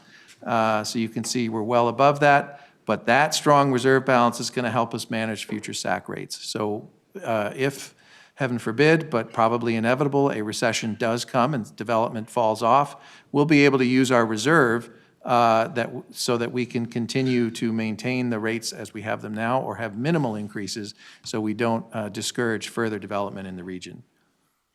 And with that, I will stand for any questions. Any questions? Councilmember Gonzalez. Thank you. I just have a question about on slide 42, that you mentioned that the long-term goal is to peg the increases to the wastewater inflation rate, but that might not cover the actual expenses. Mr.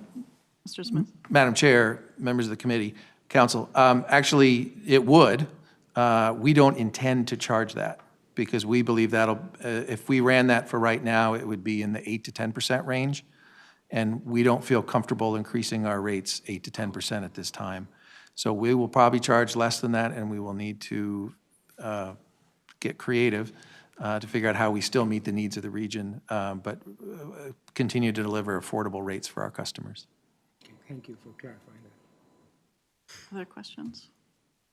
I have a couple for you. First of all, congratulations on all the certificates for compliance. That's really, really exciting. And also, I think kudos for the forethought and planning that you do that allow us to weather some of these unexpected things that come about without having to dramatically increase or change. And I think, you know, your SAC reserve shows that really, that illustration is really, really dramatic in understanding how you really are cautious and thinking ahead. So thank you for all of that. I'm wondering if I think, Lisa, you mentioned monkeypox. I'm wondering if there are communities or stakeholders that are asking you to expand the various things that you might be looking for in water treatment with the success of Omicron and the variants that you've been able to advise on. Madam Chair and council members, there's definitely discussions. We're part of a joint group that includes the Department of Health, and they're actually funding the COVID-related testing that we're doing. Monkeypox is the first one that's come up on the radar as a possibility, depending upon how significantly it would spread. Anything that's viral, if we can determine what to measure in terms of viral particles, and we partner with the U, so we collect samples and do certain things to prepare it for them, and then they do the analysis. So there's a lot of willing partnership there, I would say, and where there's a need, I think we can look at being able to fill that. So the expansion to 3 other service areas for reporting, that's as a result of interest in being able to stratify the results and not just look at the metro plant for indicators for viral load. So we may, break that down even further as we go forward. Well, thank you for that. I think, again, it illustrates how important the work that Environmental Services does and the Met Council does on behalf of all of our communities, and how we can partner with others to really bring forth. I think many people don't stop to think about the various ways that their lives are touched, and certainly this is one that's been really dramatic, really important, and really reflects the great work that's being done. So thank you for you and your staff and all the work that's being done. That's great. Thank you as well. Thank you. Any other questions or comments? No? Okay. Moving on.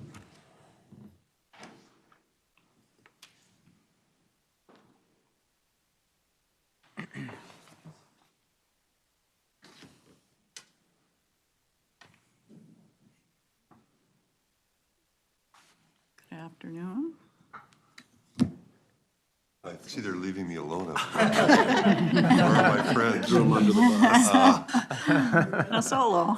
I just want to mention, I so much appreciate Lisa's introductory comments. They do such great work at ES, and I love her stories, and I love her comments, and as during my tenure of RA, I also was able to appreciate firsthand all the great work that they do. I drew the short straw tonight. I've been tasked with delivering a more cautionary tale on the transit budget and the transit budget outlook. And typically, we like to tell the stories that are the good stories that are going on in transit, and there are many of them. We have a lot of work going on with our strategic operations plan that is really positive work, and we meet regularly on it, and we report regularly on it, and it's really good work. But I want to focus my introductory comments on some of the risks that we're facing in the transit budget. We often say that we're in unprecedented times, and our budget outlook reflects the uncertainty of those times. Transit continues to face significant challenges, and there are many still unanswered questions about transit demand and transit funding and ultimately transit services for both the mid and long term. But I am pleased to see that we are seeing an increase today in transit use and demand, so we're still rebounding. I looked at some numbers this morning, and that just came out, and we were at 67% of pre-COVID ridership.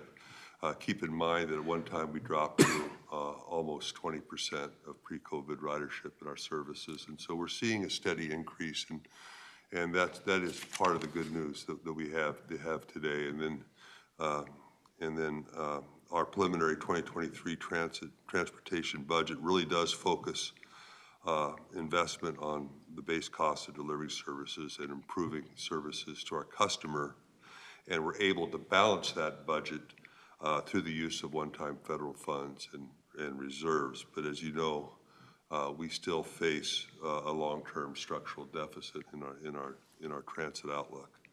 One-time funds are currently forecasted to balance the transit budget through calendar year 2026, but I want to emphasize that this is a multi-year high-risk forecast with many risks that can fall in either direction. And just to cite some examples, we rely so heavily on the motor vehicle sales tax, and the motor vehicle sales tax has performed well during the pandemic, but it remains a volatile revenue source, especially as we face high inflation, rising interest rates, and supply chain issues that all have proven to negatively affect car sales in the past.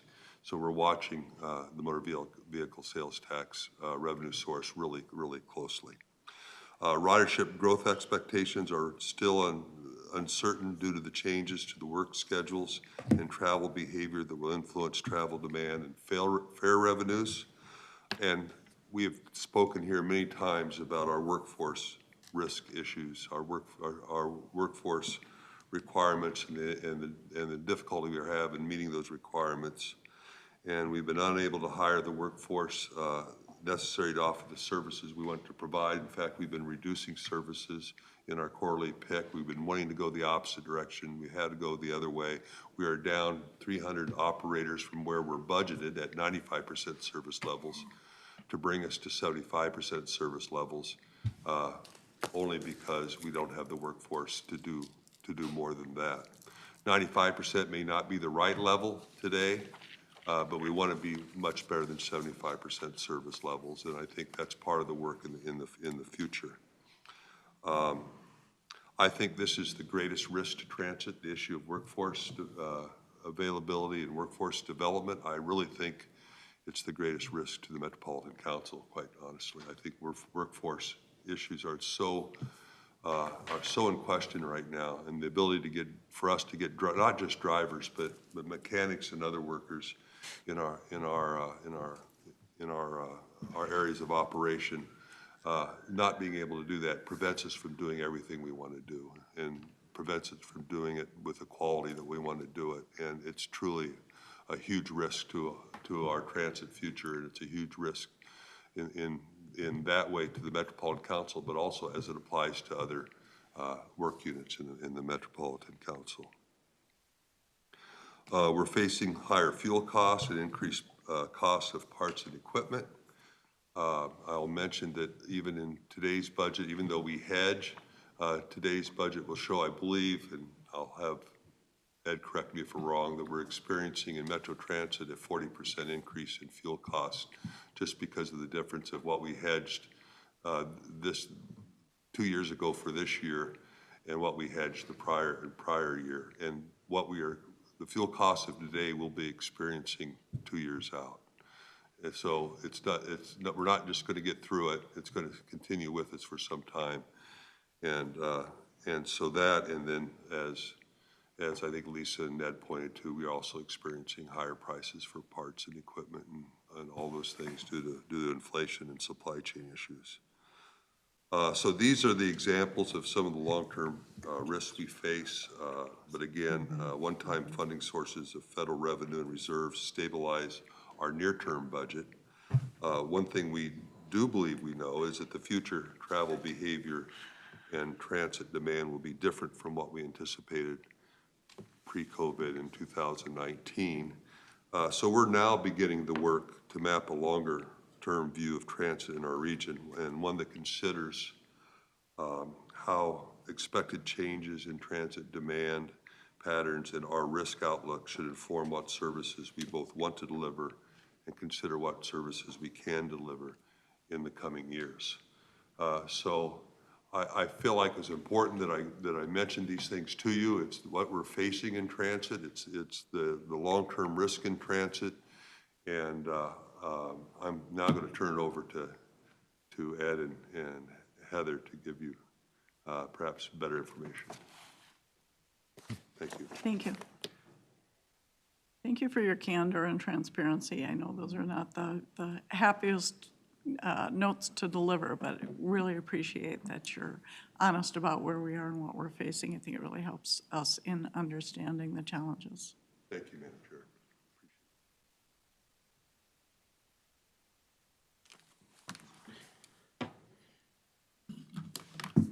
Good evening. Good evening, Madam Chair, committee members. Ed Petrie, I'm Director of Finance, Metro Transit. And Heather Augustin-Huebner, Director of Finance for Metropolitan Transportation Services. Well, Westport will give you an overall overview of the budget, the concerns we have, the risks we have, so we'll kind of fill in some of the blanks as we go here. First of all, the budget that we're talking about this evening, it's for the full transit line of services. It includes a full Metro Transit family, which would be the bus, Metro Transit Blue, the Metro Blue and the Green Line, North Star Commuter Rail, our orange and our red lines, the AC, D, BRTs, and all of our capital project development. On the MTS side, it includes all the contracted bus services, Metro Mobility, planning, Transit Link, and van pool. So that's all under the transportation umbrella. When we develop our budget, there's a few different things that we look at for the budget development basis. First of all, we look at the Thrive MSP 2040 and Transportation Policy Plan. With the Transportation Policy Plan, that sets all the standards for our service. And it sets standards for both regional services, including Metropolitan Council and the suburban transit services. It looks at all routes, evaluates our routes, determines the routes that are actually meeting the performance standards. Routes that are not meeting the performance standards, we look at, we do what's called harvest and reinvest. If it's not meeting the standard, we will harvest those hours and put them into another route that we think would potentially meet closer to the regional standards. We also have all of our various labor agreements. The largest one would be the ATU. That will be coming up in 2023, but we do have some assumptions in our budget for that. Fair policy, which you're very aware of, the council works on fair policy. We work with the council on that, setting what the fares are and what the fair policy should be. That's a basis for our development. Federal relief funds that we have talked about, if you recall, we were the recipient of 3 different levels of federal relief dollars. CARES, CRISA, and ARP. The council received just over $725 million, of which about 686 of that stayed for council operations. We've used those funds in 2020 and 21. We're using them in 2022. We'll be using them in 23, and then for the future years going forward to help to balance our budget. We rely a lot on the right-hand side, a lot on forecasts and legislation to build our budget. One One of the things that we do is we do a multi-year forecast, we've talked about you many times. We look at the first year, the current year, and then forecast out for the next 4 years. It's historically been called the toolbox, but it's our multi-year forecast. We also look at motor vehicle sales tax. We get motor vehicle sales tax forecasts twice a year. We get them in February and November. The proposed budget that we're talking about this evening was based upon the February forecast from the state of Minnesota. We'll get another forecast then in November, of which we'll then, when we come to the council then in December for adoption, we will let you know if there's any changes from the February forecast and then recommended changes before we adopt then in December. We also have state general fund appropriations, which goes to fund our light rail operations, commuter rail operations, and metro mobility. We have our federal relief funds that we've talked about.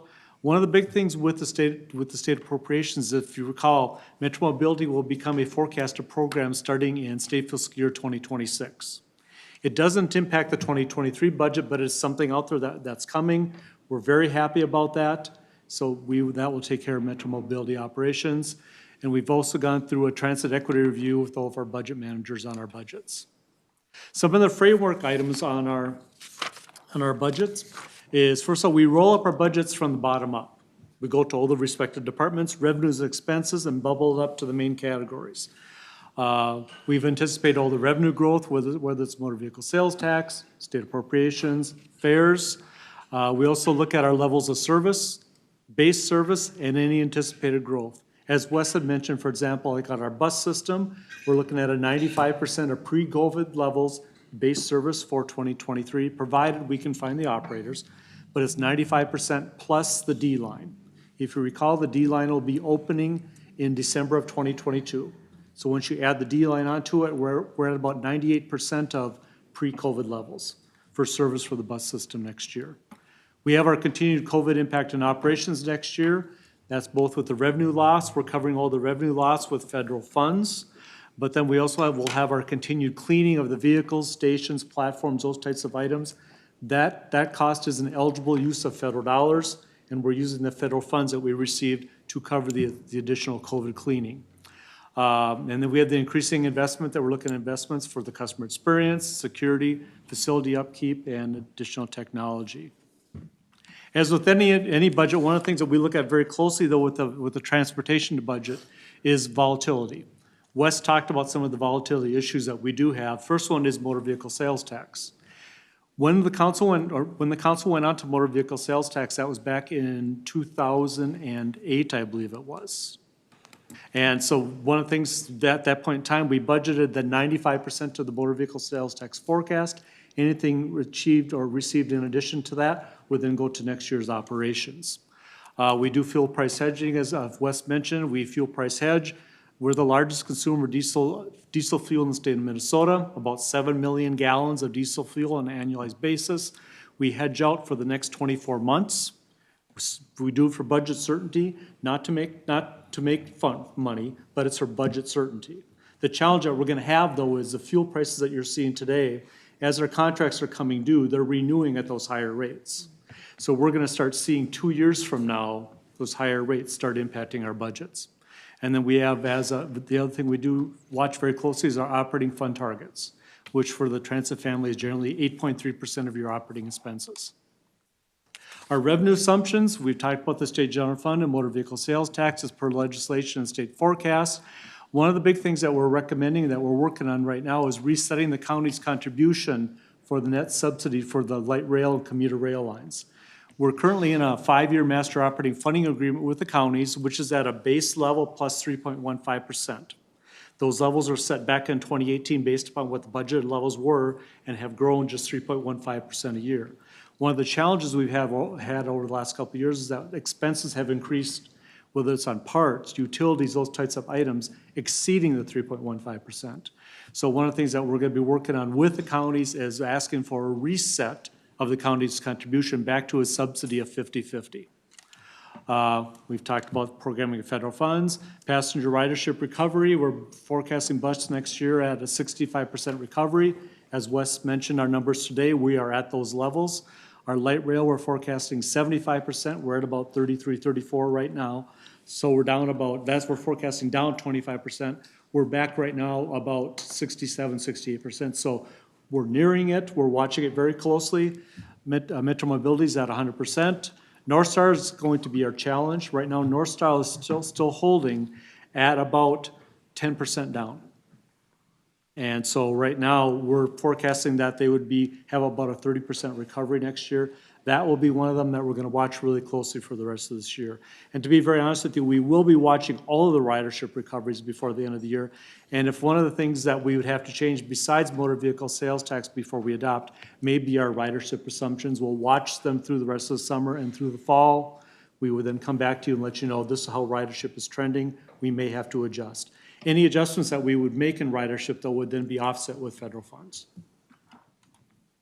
On the expense side, we have our basic service levels for Metro Transit Bus. As I mentioned, it's a 95% service level plus a D line, which brings us to 98% of pre-COVID levels. Light rail, we're forecasting 100%. Commuter rail, we're currently running today 2 trips in, 2 trips out with no weekend and no special events. We're forecasting next year 4 trips in and out on the weekdays, no weekend service but special events. Metro Mobility would be 100% service, and Transit Link and Vanpool would run at our 95% bus levels. On the right-hand side for the other expense assumptions, we have all our salaries and benefits. As we talked about, are mainly per contract. We have contracted services, which is largely on the MTS side, fuel forward pricing. One of the bigger challenges that we're seeing in our budget, though, for 2023 is parts and supplies, mainly on the rail side. Anything that has any type of computer chip involved in it, we're seeing a significant increase in parts and supplies for that type of service. We talked about our transit safety initiatives, and of course we have regional allocation for the shared services. Ridership, this is one of the slides that when you look at it, it's kind of it's a daunting slide because you can see back in 2019, we were at about 82 million rides. And you can see the big dip in 2020 and 2021 with the pandemic.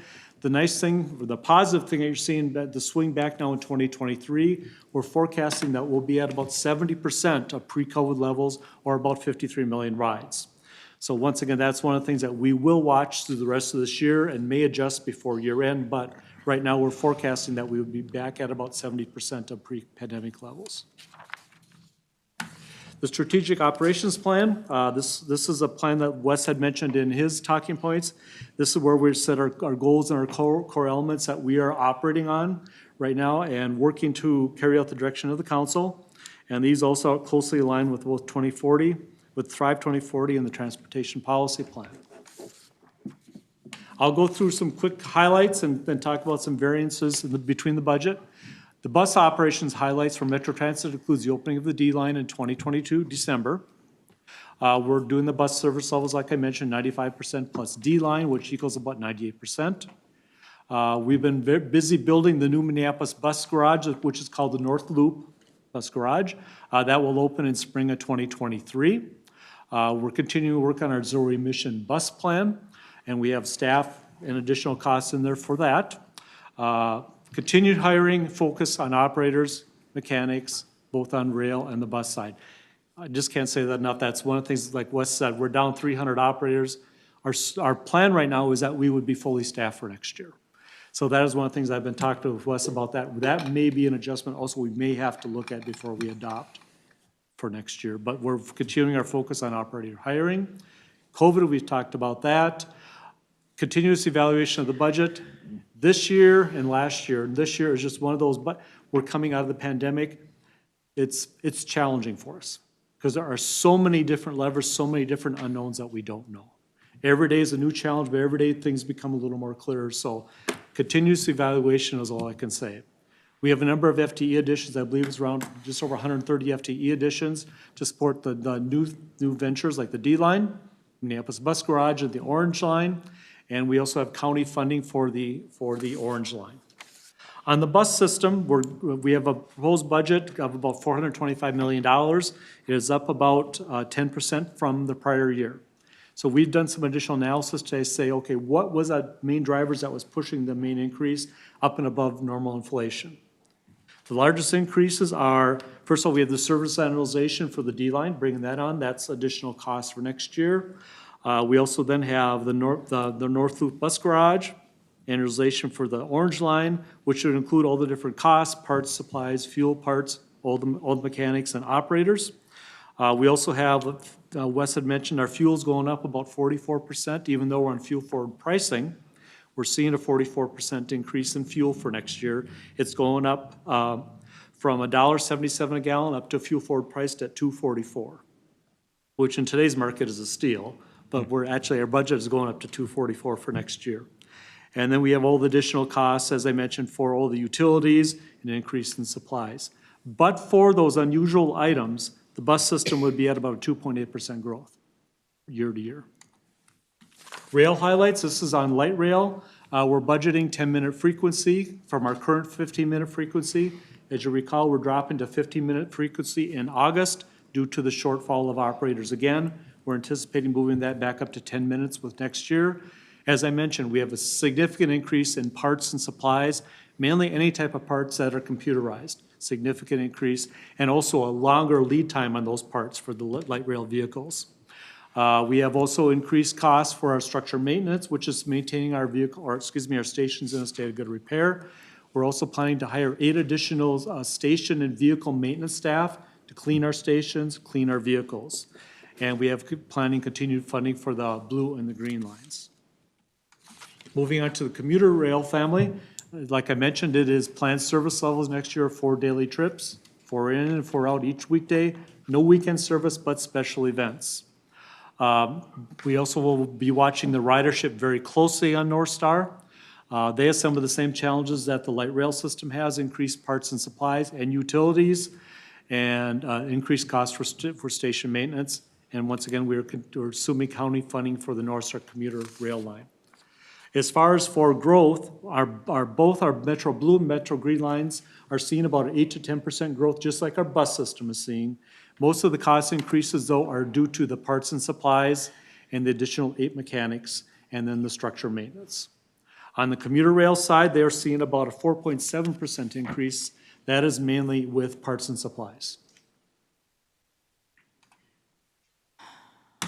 All right, we'll do a quick transition over here to MTS.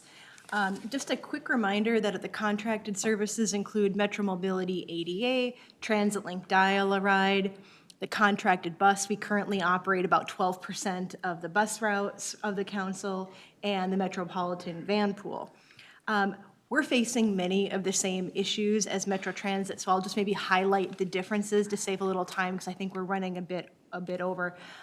One of the things to know is Metro Mobility is budgeted at about 100% right now for next year. The ridership has come back, and it's gotten a little sticky around about 80%. So ridership is coming strong, but it looks like it's leveling out a little bit, so we're gonna be taking a really close look at that. One of the other differences is that just because of our service model, we do not hedge fuel. So a rough kind of rule of thumb is for every quarter that gas prices change, that's $1 million impact, positively or negatively, on our budget. So because of when we submitted our preliminary budgets, the gas was $4 a gallon. It went all the way up near $5 a gallon and is now back down. So fuel and ridership are 2 things that you're very likely, we're tracking really closely, and you're quite likely to see change between now and the public comment. The other item that I would just ask is the fuel costs are really, so there's the quarter impact right now. Even taking that out, I mean, the prices are going up, 30 to 40% based upon if we're using diesel fuel or gas. So what Metro Transit is going to feel 2 years out from now, we're feeling in real time. On the planning area, this contains 2 primary functions. One is this is where our Metropolitan Planning Organization sits, and some of our administration functions. As we talked in the community development presentation, we're in a deep planning cycle preparing for the 2050 development guide. The planners and the transportation planners are heavily involved in that work and laying that out, and laying out what the next transportation policy plan is going to look like. We did get about $1.1 million of additional federal COVID relief money from the Infrastructure Investment and Jobs Act, just because of some cyclical work, other federal, so we got about $1.1 million more in federal funding, and just because of cyclical project work, other federal money is going down about $800,000, so we've got about $300,000 more in federal money. And there's a whole host of research project and studies that the transportation planners are going to undertake. They'll be back before Council and Transportation Committee with the full work plan, so I'm not going to say a whole lot there, other than one of the big projects that is going to be starting in 2023 is a review of the regional solicitation process. So the financial impact on this budget is only about $50,000. The overall project will be $500,000. And the regional solicitation process awards, hundreds of millions of dollars throughout the region. So that's going to be a big project that's going to be starting for us in 2023. When you take all the transportation services together, our operating budget's just shy of $720 million. I'm not going to focus a whole lot here other than to say one of the differences that you're going to notice here is the Metro Transit budget is really heavy on people. It's heavy on operators, it's salaries and benefits. You're going to see that in the salary and benefits as that dark blue pie.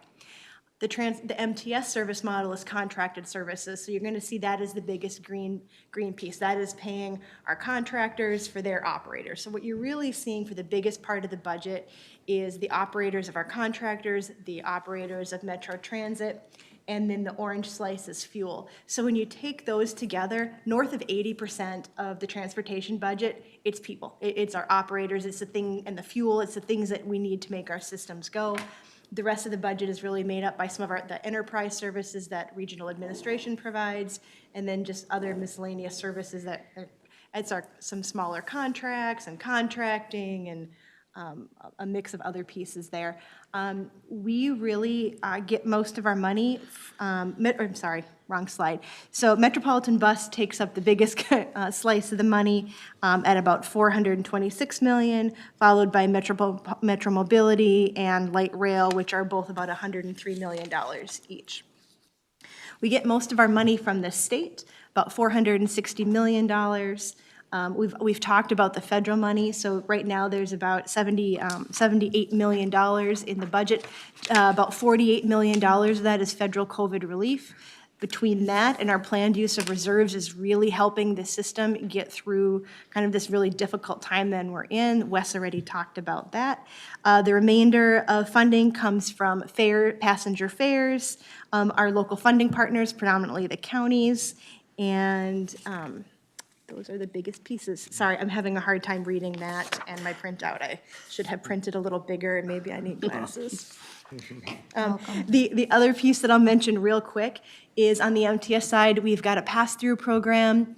Those funds go to the regional suburban transit opt-out providers and the University of Minnesota. The funding comes from two primary pots. The first is state motor vehicle sales tax. That's distributed via an established formula. We pass that through to those implementing agencies. There's federal dollars, just shy of $3 million. Those are federal operating dollars that usually come from competitive awards. Those would be projects that were awarded through the regional solicitation or through other projects that the agencies have directly applied to with the feds.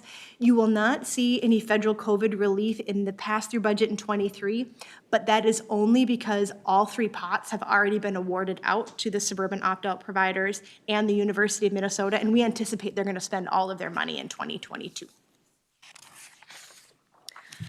We've talked a whole lot about risk. We are very likely, and so just for the sake of time, I'm going to just highlight that we're likely to come back to you. We're tracking a lot of things. We'll crosswalk where the changes are, more to come here. And with that, we're looking at an operating budget of about $1.3 million. Billion, sorry. B with a billion. A little bigger than. This is why we're a good tag team. We catch each other when we misstate something. So I guess I'll hold here for any questions you may have. Any questions for Ed or Heather? Councilmember Barber. Thank you, Madam Chair. So you mentioned several times throughout the presentation how the federal relief funds have been used to assist with cleaning and other activities like the customer experience and security, and how it was really critical to our ability to maintain our ability to operate. We also have been able to apply some of those funds to our operations, which has really helped us not only operate now, but move out our fiscal cliff. As you all know, we had a structural deficit in our transportation, our transit operations. What was the original date of that fiscal cliff, and how far would the federal funds, the availability of these federal relief funds, move that out? Madam Chair, committee members, as Wes had mentioned, right now, in our multi-year forecast right now, with our forecasted 2023 budget, with the forecasted recovery that we're looking at for ridership, then with use of reserves and with the federal funds in there, we're forecasting right now we can get our transit operations through sometime late calendar year 2026. Thank you. And what then was the it cliff originally? comes. I'm sorry. Oh, I apologize. What was the original date before that?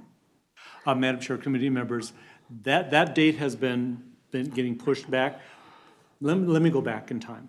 Prior to the pandemic, back in 2019, we were forecasting as at that point in time, the fiscal cliff was probably going to hit in about 2023, 2024.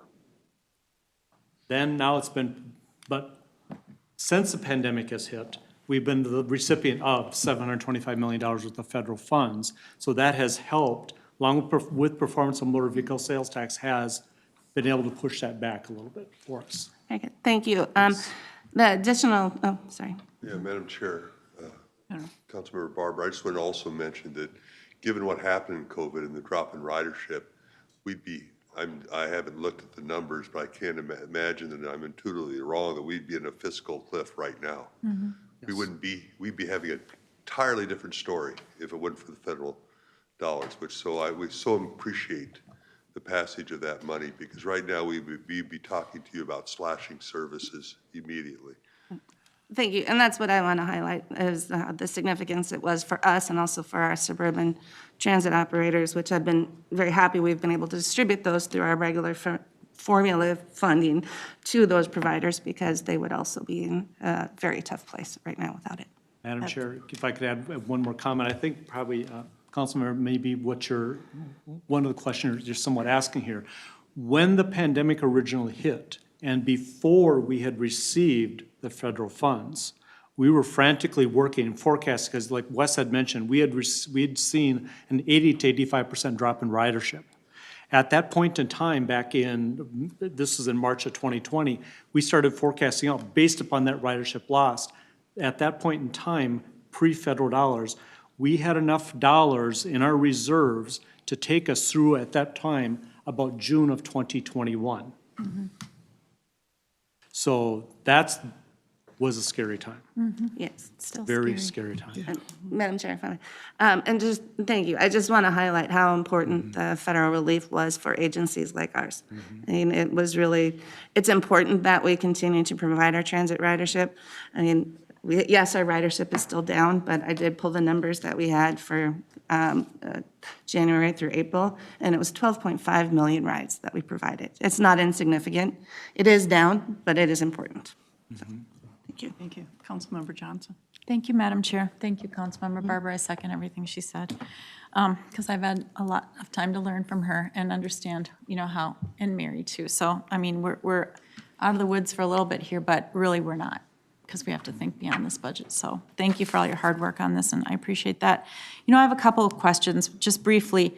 I think it's on slide 53 where we're talking about the county reset base at 50%, and we're going to ask them, is it an ask, or how does that really work? Have we talked to them about it? Is that kind of in place already for this budget then? Madam Chair? Mr. Petrie. Okay, Madam Chair, committee members.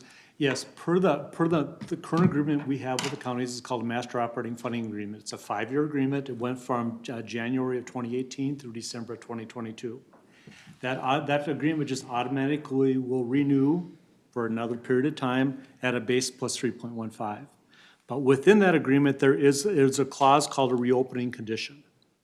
That reopening condition is a clause that would allow us then to ask for a meeting with the counties if we've seen new costs coming forward, increases in costs, new transit lines, those types of items.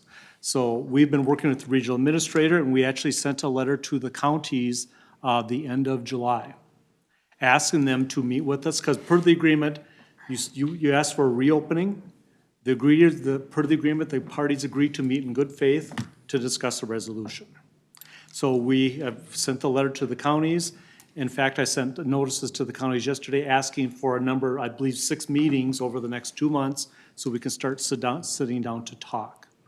So that one of the things that we will be asking for during that discussion is a reset of the county contribution. It's not a guarantee, but it's one of the things that we are putting on the table. Great, I appreciate that. I think that's important. The other thing I just want to mention, within the transportation budget, I'd really like to see somewhere in this, the public safety, police department section of transportation showing up a little bit.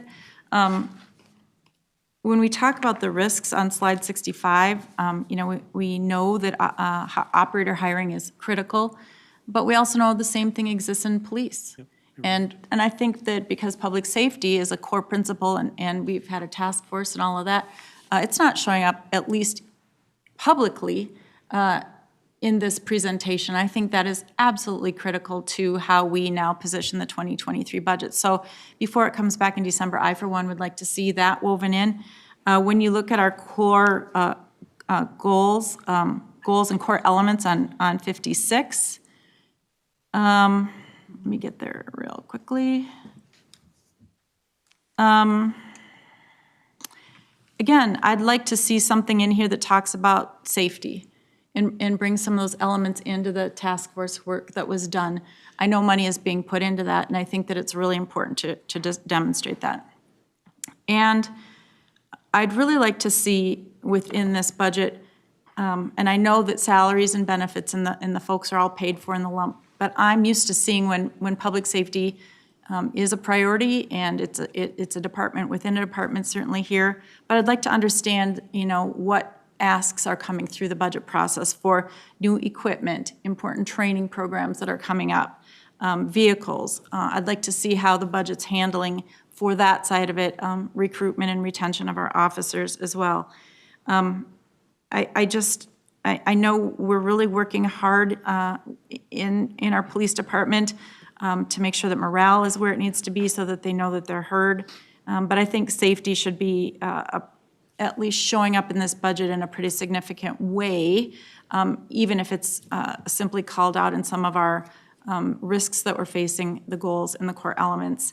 I think it's really, I just want to say publicly, I think it's really wonderful that the police department has invited us in for their open houses. I think we've been hearing that the officers are appreciating, and the up through the ranks are appreciating the ability to share information with us and for us to ask questions. That, for me, that was very refreshing, because I've been used to that for 20 years as a city council member, and I felt very close to public safety. So I appreciate the opportunity. In fact, I'm going to be doing a ride along soon and hopefully having coffee with some folks. So I think that at least for this body to understand how public safety works within this budget, and then publicly for people to understand how the work we're doing fits within the budget, I think that's pretty significant. So if at all possible, not to alter any of our numbers here, but just to demonstrate by the time we adopt this, some slides that talk about our valuable police department and the things that we're trying to solve, and then do for solve for PD issues that are opportunities, quite frankly, to do better, and then how we can project that out to the community. So I would just make that request with all due respect. Thank you. Gentleman Yeah, Coister. Madam Chairman, if I can, I'm going to tie some of all of the questions we've had together a little bit. First of all, I think it's a great point.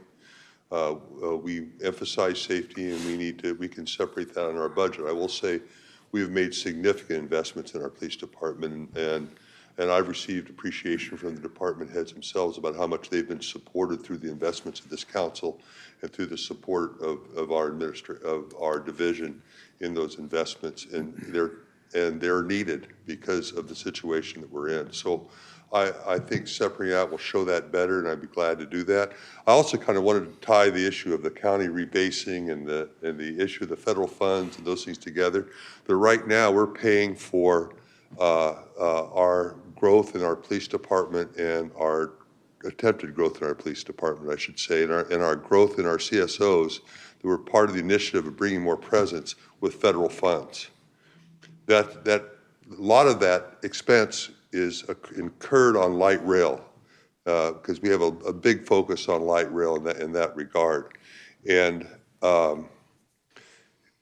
those federal funds, what we've committed to is paying the counties did not initially want to fund that. They felt it was above their 3.15% growth factor. And we said, well, we'll pay for it with federal funds until 26, and then we run out. So that's part of this 50%. Eventually, it's part of how we use our federal funds to the benefit of our customer and to the benefit of our services, and it kind of ties into some of the issues that you've made. I thought it was worth mentioning. Thank you very much. Madam Chair, just one quick one. Thank you, Wes. I really appreciate those comments on both questions. And I would just say as well, even that explanation is good, but I think for this body, as we approve these budgets, it's just important that body of work that we provide to this community show up in the budget so that people can see it and understand through all of these other slides how they work into the services we provide, because you see it in community development, you see it in ES, how multiple facets come together to provide the exemplary services that we're trying to have impact throughout the region. And so I appreciate the fact that safety is a priority and that you're getting that good feedback. I think it's important that we hear that too through the budget. So thank you for all your hard work on that. And I look forward to seeing more information without it altering the numbers that we're trying to get passed before the levy adoption date. Thank you. Councilmember Wolf. Thank you, Madam Chair. I appreciate the discussion about the federal funds, Councilmember Barber's questions and staff's explanations of what we're doing with that. I think we need to make it very, very clear to the region that that money is committed to operations. We don't have any left over for any other projects, or else we'll have to face our cliff for operations earlier and start cannibalizing service. So lots of other units of government still have some left, and they're thinking of all these great things to do, but ours has been committed long-term, and we don't have any left for special initiatives or anything. My question is, if we don't come up with people to fill these positions that we've funded, if we can't get drivers and police officers and mechanics and cleaners and everything, at what point do we start impacting the capital budget and how fast we can open up new routes? Do we have that discussion with the transportation policy plan? Because that seems like too late to have that discussion. So when do we talk about that? Mr. Questra.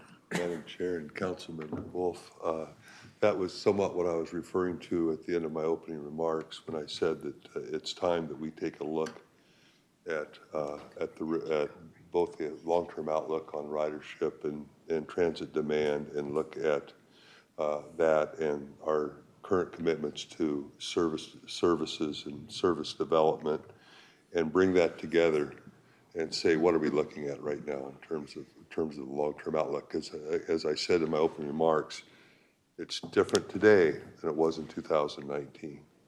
And we have to bring that together, and that's going to put to light some decisions that are going to have to be made. And this can become not operational tweaks, but policy decisions, not those that can be made independently by the Metro Transit Division or the MTS Division. So that's the work that I say we're starting right now, of putting that information together. And I think that's really important work.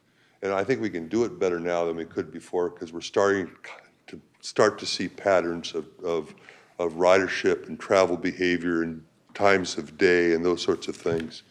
So I think we're in a better position to look more closely at taking at least a shot at a long-term view on what transit demand looks like and what kind of network of services, so that you can see what network of services that you would like to provide in that context.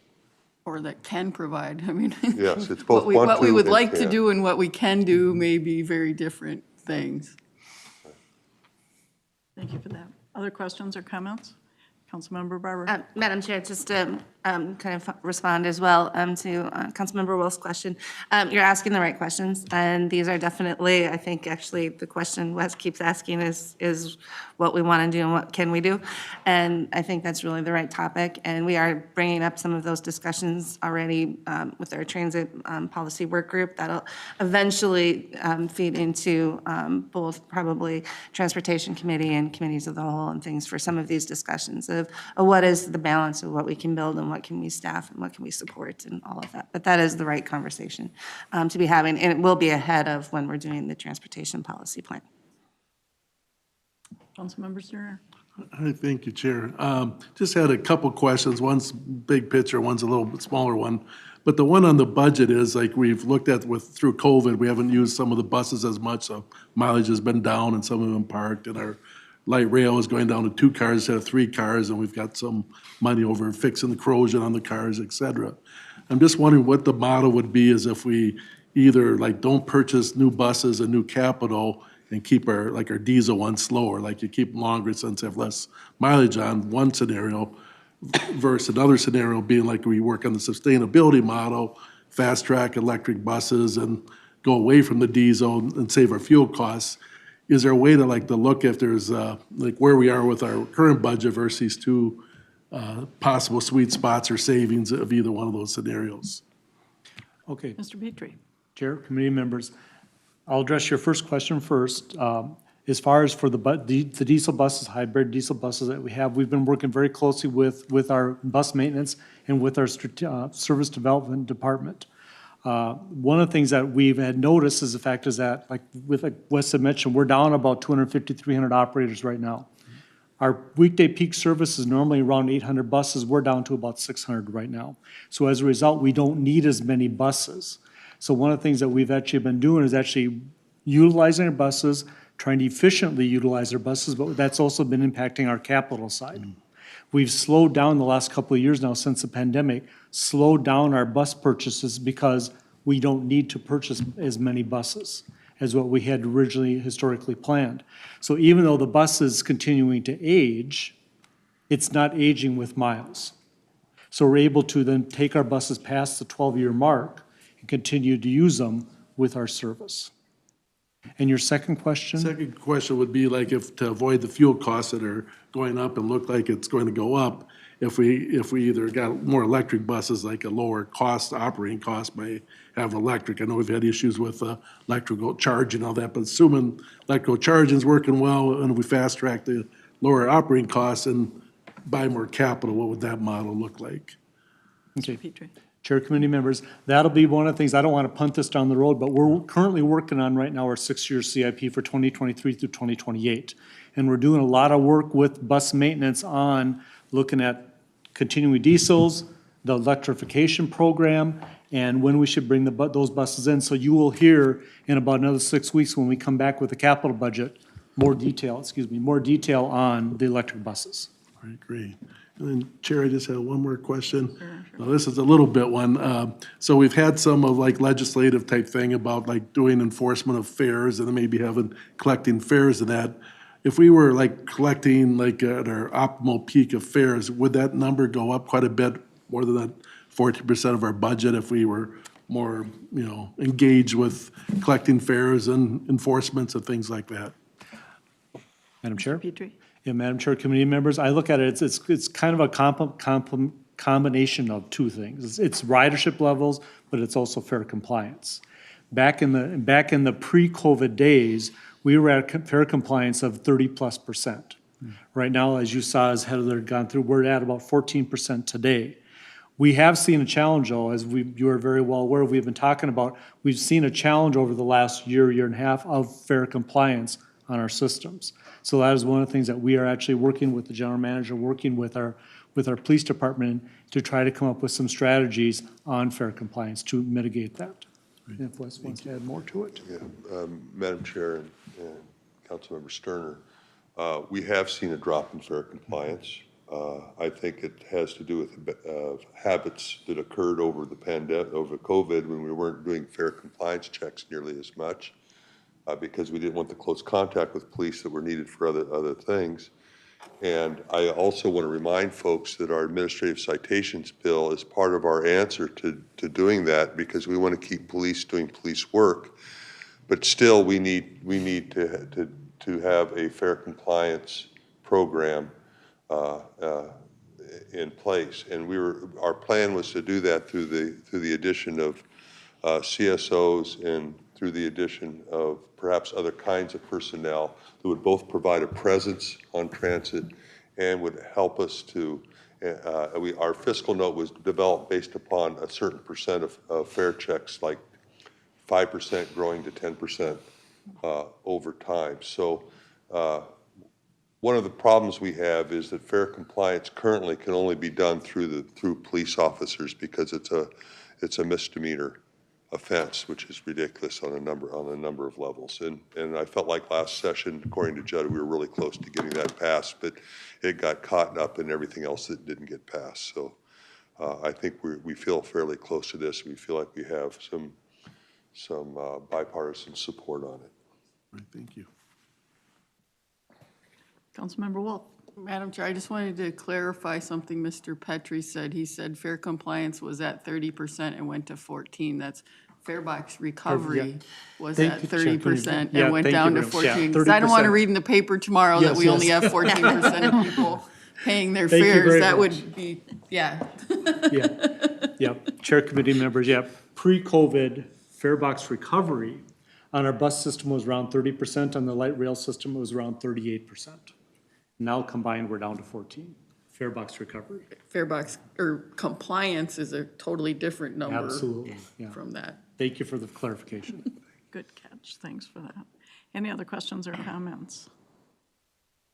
Thank you for this.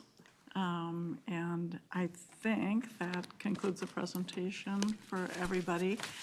We've run over, we're not quite done, but I think these two together, the population estimates and then the preliminary budget back to back, are really interesting and really underscore and help us understand the challenges that you're all facing. Thank you, Ms. Henderson, and all of the department heads and staff for pulling this together. It's a tremendous amount of work. Clearly, there's a great deal of interest and clarification. We realize this is just the start, and we'll probably be in touch independently and then follow along as the budget process progresses. So thank you for all of that. It's great information. With that, do council members have any reports that they want to share? No, we imagine Madam not. Chair? Yes. I just had a great tour of Southwest Light Rail with Councilmember Vento and you, Madam Chair, and I appreciate that opportunity. So thanks for that. It was I hadn't been out on site, just driving by it every now and then. So thank you. It was amazing. Thank you for saying that. And again, if there's anybody else who has not yet taken the tour, really, really, really strongly encourage you to do it. You'll have a very different sense of it when you see it, walk it, touch it, feel it, smell it. I mean, it really will give you an in-depth understanding that you can't get from the great presentations that we get and from maps and from slideshows and things like that. So if you've not taken it, please, please, please, just ask, because we will find a way to get you out on that and do that. So thank you for that. Okay, so that's that. Okay, Regional Administrator, Ms. Bogey.